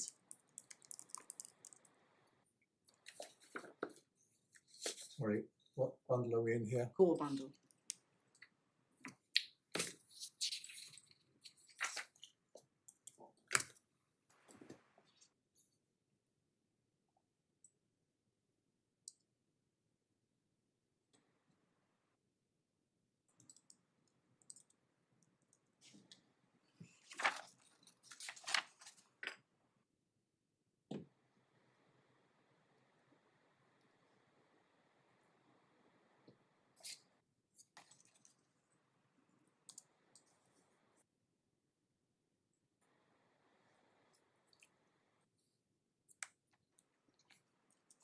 So this is the genesis of the judge saying in his judgment, the Guardian believes that this had the ring of truth. The Guardian was unable to give any of the missing essential detail about why, where, who was present. None of that essential detail comes forward. It was, the Guardian was led down the wrong path, being asked to offer her own opinion about the veracity of these allegations.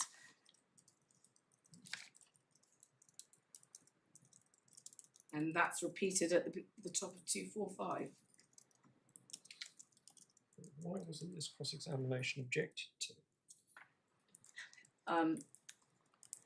My lord, so it was a fairly difficult hearing where I had to object continuously during the cross-examination of my client due to the fact the ground rules were not being adhered to. I'm afraid sometimes counsel has to be quite circumspect as to when they object, and I thought I would be dealing with this in submissions. On your submissions to this court, number one, the Guardian oughtn't to have been given evidence at all, and she certainly shouldn't have been asked to give her opinion as to the veracity of the allegations, because she was not qualified to do so. My lord, I thought it was such an obvious point. I wasn't expecting it to result in the judgment that we had, and I did try to recover some of the ground in my own questioning of the Guardian, which you can read, where the Guardian agreed that all of her evidence had to be reconsidered in light of the judge's determination of such core issues. I mean, I would take your point if you made it that even leading counsel might find it difficult to object to a question from the judge, seeing as that's where it all kicks off from. Yes. But My question, be that as it may, your question to the Guardian is where? yes, it starts at 246. And I believe I did also address it in my closing submissions, and also Let's read it first, shall we? Which?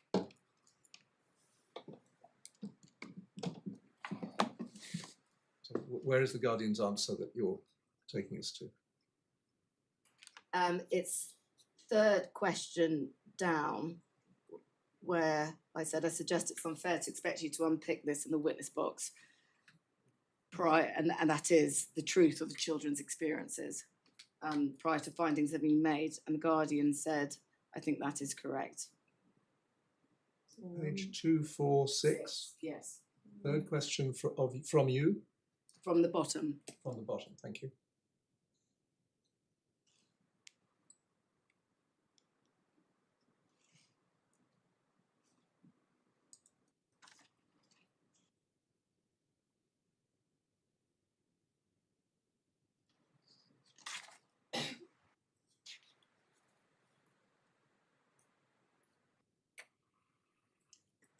And also at 248, towards the bottom of the page, the Guardian accepted that there were a number of indicators of alienating behaviour that would need to be adjudicated upon.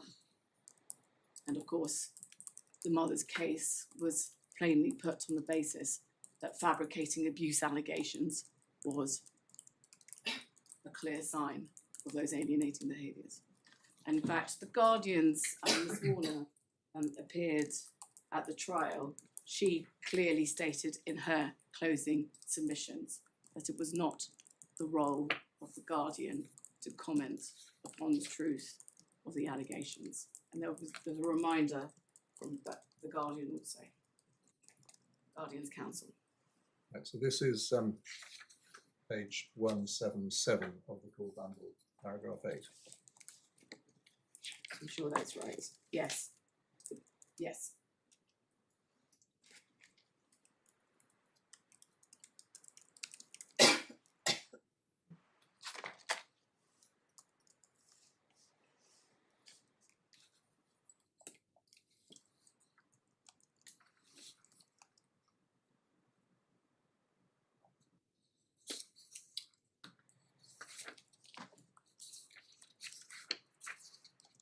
Yes? I think the last point I should just mention briefly is that the father heavily relied upon edited messages that were exchanged between the mother and the stepmother to argue that the mother had a violent propensity, which was effectively accepted by the judge. But, The judge's finding about the mother's violent propensity was based upon messages to the stepmother, or a message to the stepmother, messages to the children, following seeing them at a party, and at some point sorry, it wasn't a message to the children, it was a message to the adults. They were never seen by adults. the children. about the children. Yes. I don't see them all, whatever it is. And there's also, would you at some point deal with the knife and blood Yes. episode, which the judge also made a finding about? In whatever order you want, Yes. but So you're dealing with mother's global- propensity. The global points about the judge's reliance upon those messages was he referred to the fact that submissions were made, that extreme caution should be exercised by the court in how they approach this evidence, in the same way that they would with covert recordings. Because the father had control over which aspects of these messages were put before the court. He's edited them. The mother had explained in her statement that she had no access to her data and was not able to retrieve a full thread of these messages. But the judge did not go through the analysis again as to what the father's motivation was in providing these messages with reference to his other findings in respect of domestic abuse at large and coercive control. This is paragraph 64, I think, of the judgment, in which you were making 2 points, and one of them the judge responds to. The first is, you've got to be careful about relying on selective editing. And the second is that people who do this sort of thing, it's very consistent with controlling behaviour. And I don't see the judge as having responded to that.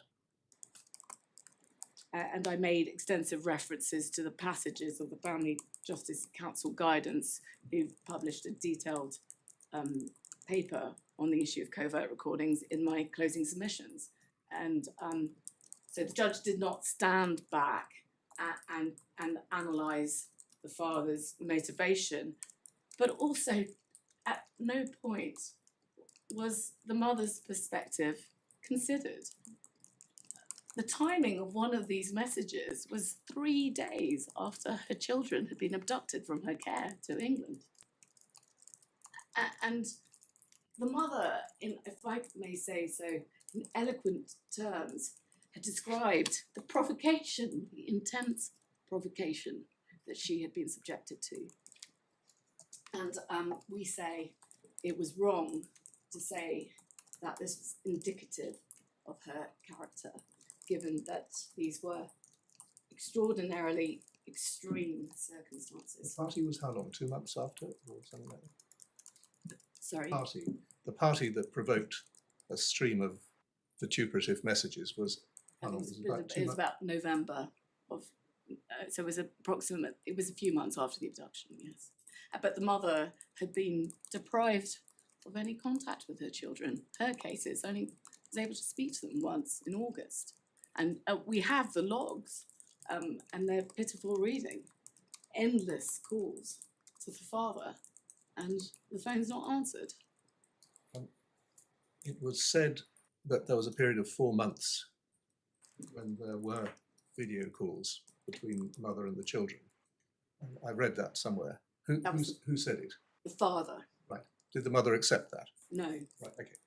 But the point you were making forensically was, if that was true, why on earth would they stop? Yes, Right. The- But you didn't accept it was true. yeah, the father's case lacked logic in that regard. But in any event, it's difficult to understand what the significance of the judge's conclusion about the knife incident was at paragraph 77.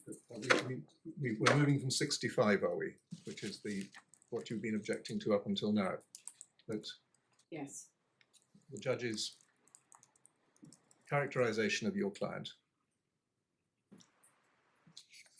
no equivalent characterization of the father, mutual abuse, while acknowledging a difference between assault we and verbal threats. yes, in short, we say that was wholly inapt and grossly minimised the mother's experiences of domestic abuse perpetrated across a wide continuum at the extreme end by this father.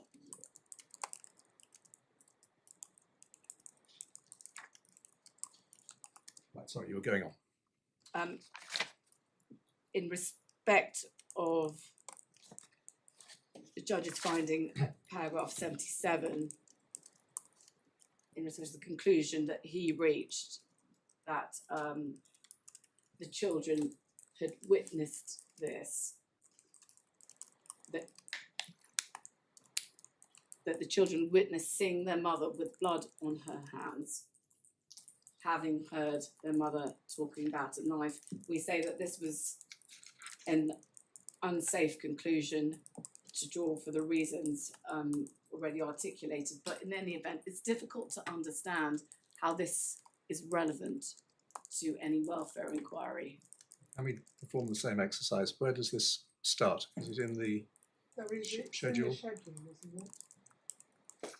Yes, yes, and it was put to the mother in cross-examination, but the mother denied this. The father had said, together with the stepmother, that there had been criminal charges brought against the mother in Afghanistan. The father said he was going to adduce that evidence. He never did, and therefore he failed to corroborate his case. And it was essentially, and it was important that this was hearsay evidence that we say was unreliable, given by the stepmother who had a clear animus against the mother, and the clear intention of the father and the stepmother was to malign the mother, to say that she was a violent, unstable character, Can you and help therefore me? she has abused her children. This is a bit of a rhetorical question to which I'm sure you'll say there is no answer, but I'm going to ask you anyway. How does a woman have blood on her if she hasn't stabbed anyone? Well, I was about to say, my lord, I'm not sure how paragraph 77 ultimately is going to assist any court in a welfare inquiry, because without any findings about... He finds that she Yes. had a knife and had blood on her, Yes, but he doesn't find she stabbed anyone. So where does the blood come from? yes, but in the absence of any context, we say that it is really a redundant finding in any event. Well, it's not its redundancy that is the first matter that has to be considered. I mean, the account that was alleged in the schedule was that the mother and her sisters went off to fight with their sister-in-laws and attack some sisters-in-law, and that the mother stabbed somebody, came back with the evidence of the knife and the blood, and the children saw this. Yes. I mean, isn't the essential point that the children say so about this, because the father doesn't say he saw anything, there is a completely inadequate foundation for a finding of any kind about an incident of such a nature? Because for a start, if you wanted to prove that people have been going around stabbing other people, as you say, you normally look for some evidence in the official record, Yes. wherever you live. And there was nothing of that kind at all. Precisely. And then my Lord's further question comes about, which is how the judge was able to discriminate between whether the mother had stabbed somebody and whether she had not stabbed somebody, but simply had the signs of stabbing. And again, the judge did not look at the wide canvas of evidence, because the father had said some extraordinary things, such as, I'm an educated person, this mother is uneducated. It's not within my character to be violent because I'm educated, but it is within the mother's character. He had also said, tried to reframe his case in respect of the photograph depicting the mother's injuries after he viciously assaulted her, to say, in his initial response to the Guardian was, well, yes, the mother has those injuries, but that's because she's always fighting with her family and she's violent. Where the judge rejected that account as being untrue, he did not weave any of that fairly revealing evidence into his analysis in this respect. Right, now how are you getting on this, So Guru? if I can move lastly to the ground challenging the finding in respect of alienating, But that's ground 5. yes, alienating behaviours. We say that there was overwhelming evidence in support of a finding premised on the 2 abductions, the transnational marriage abandonment or stranding, violence perpetuated against the mother when she attempted to prevent the abduction of her children, his failure to admit to his fraudulent misrepresentation to the Home Office and own up to his lies to the court during the first trial, the fallacy of the case, his case that the mother had consented and it was bringing her over, his actions in not telling the mother where her children were, his actions in severing their relationship,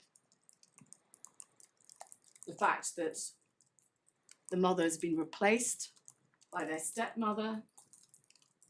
The stepmother said in her statement and in her evidence that they call her mama and that she is their closest confidant and their best friend.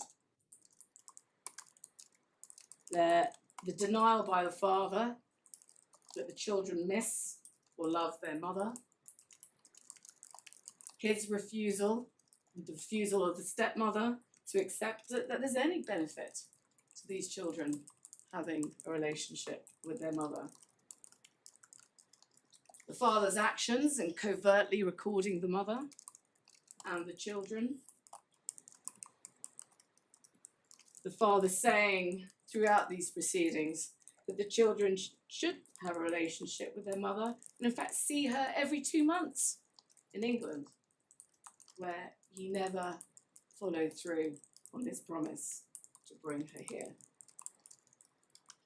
The father saying in his evidence that he absolutely told his daughters for sure that the mother would come to the UK, with the children not knowing anything about that when they spoke to the Guardian.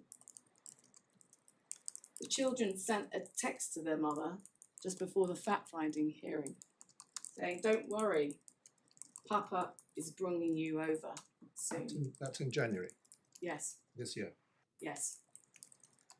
It's again highly revealing, as it shows the power that this father has when he gives emotional permission to his children to contact their mother. That is the only time that they've done so. The father's breaches of the orders for video call contact. The father's flagrant breaches of the orders that he provide disclosure of his visa applications to the Home Office. And of course his pretense during the first trial that he was going to bring his wife over. What was his motive in saying that? Because of course he knew that it was immediately obvious that he was attempting to exclude the mother from the children's life otherwise. And lastly, we say the fabricated allegations of abuse. And in the round, we say there is a deficiency of the judge's When analysis. you say paragraph 91 is your word, not mine, abjectly inadequate. Yes. Yes. If that list is substantially correct. And my lord, we say there's a concerning impression that's been given that the mother should be blamed for pursuing and bringing this litigation. And that is concerning. When one looks at the lost opportunities, Where does that, I mean, I understand your case is that the judge seems to have treated the parents as if it was 6 of one and half a dozen of the other. yes, Where does the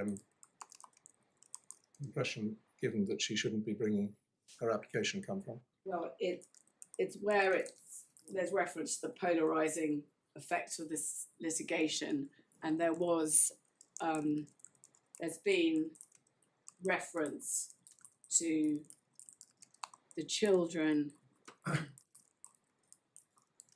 shaping what they say about their mother on the basis that they're driven from a desire not to return to Afghanistan. And the last paragraph, the last sentence of paragraph 90 also perhaps deserves consideration, in which the judge refers to a better parent. It's difficult to situate a better parent in this context, when the whole situation was on the judge's findings, the consequence of the abduction. Yes, yes, my lord.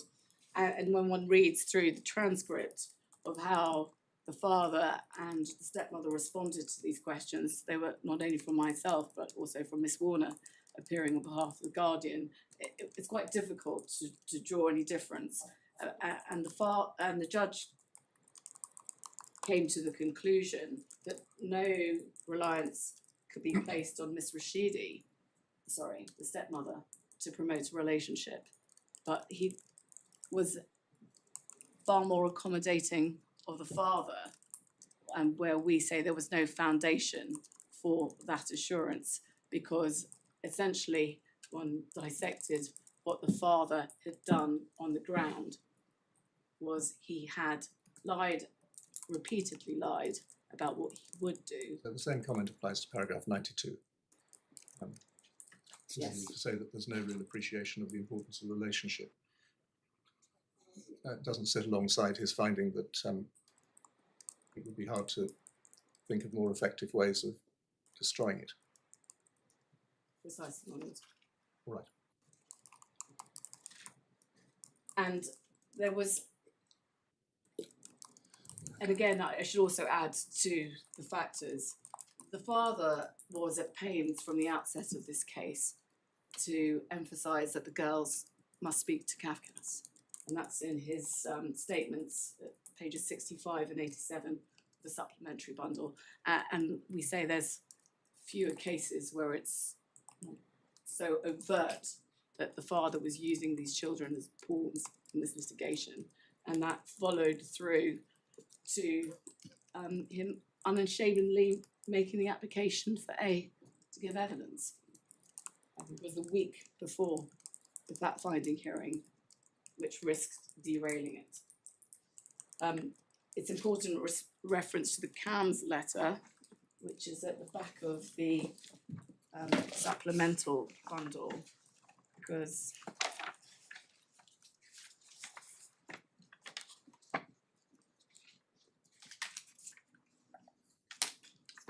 find it. It's at 314. The supplemental bundle.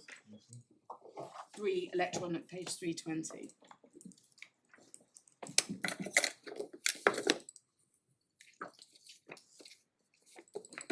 The father made an application on the morning of the trial to produce this letter. The mother had no knowledge that her daughter was being taken to therapy. The court's permission had not been sought, even though this case was being heard by the learned judge. Sorry, you've given a reference of page 320 in the supplemental bundle. 320. 20 election. 320 electronic. Thank you very much. It is highly concerning because there's the obvious point that this was done in breach of the mother's parental responsibility without her consent and knowledge. But the case was awaiting a retrial at which the father was asking for this child to give evidence, and the embedded narrative we see that was being reinforced in this therapeutic sessions was that the child was suffering trauma related to previous physical and emotional abuse and neglect at the hands of her mother. This had gone on unchecked for some 3 months before the mother was made aware, and the damage that may have been caused by this is difficult to quantify. But no questions were asked within this judgment as to why the father again took these unilateral actions.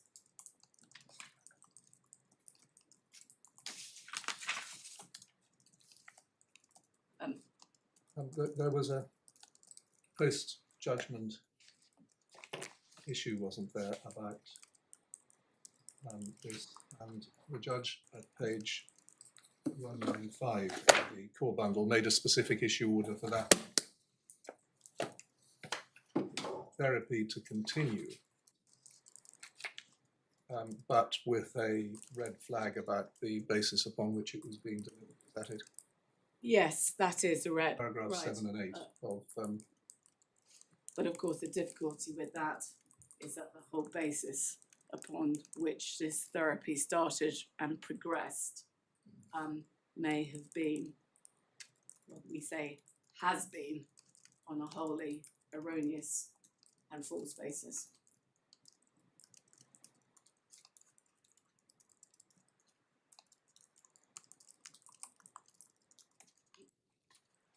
My lord, we say this court is in a position to substitute a finding of alienating behaviours. now, where is the best reference point for the judge's findings? In the judgment, Right, so one has to pick them out of the judgment. yes. Yes. Yes.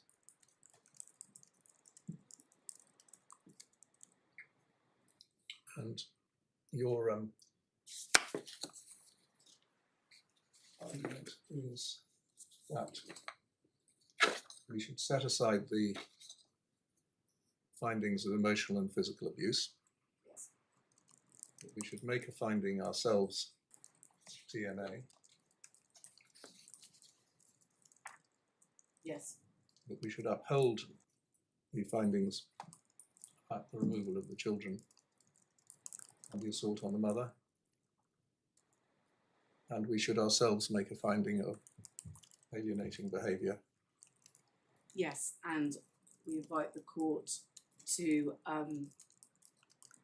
set aside the reasons seeking to mitigate the father's behaviour in abducting his children.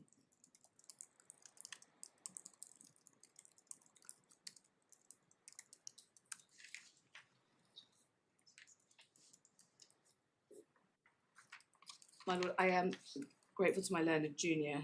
We found the reference to the no dependent children in visa applications. If your lordship did want to see that, it's in the supplementary bundle electronic page. No.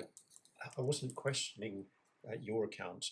My question was where the judge had dealt with it, and I think where we've got to is he didn't, because what he addressed in paragraph 30 was a later application. The one you were referring to is not mentioned in the judgment, is it?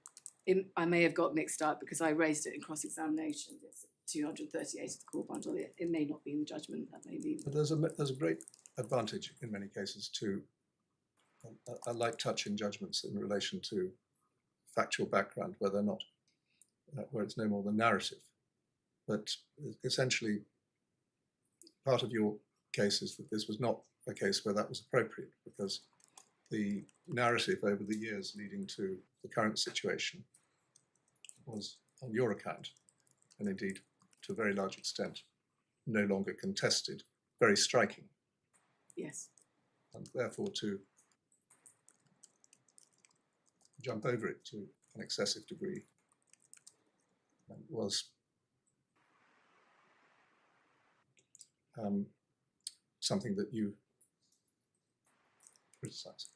Yes, and if I may conclude by saying that the overarching question, which wasn't grappled with in the judgment, is how does the situation arise that these two older children who spent their whole lives in the care of their mother and family in Afghanistan come to be living with their father and stepmother in this jurisdiction, and to reject their mother in such an extreme fashion in circumstances where there can be no real doubt that she was their consistent primary carer. And we say the only rational conclusion, looking at the findings the judge did make in respect to the abduction and the father's deceit, was that the father and the stepmother embarked upon a determined campaign for years to remove the mother from these children's lives.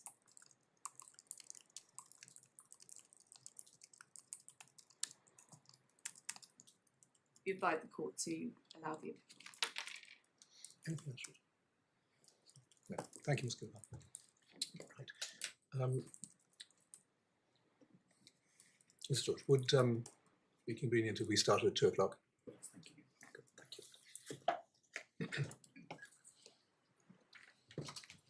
thank you.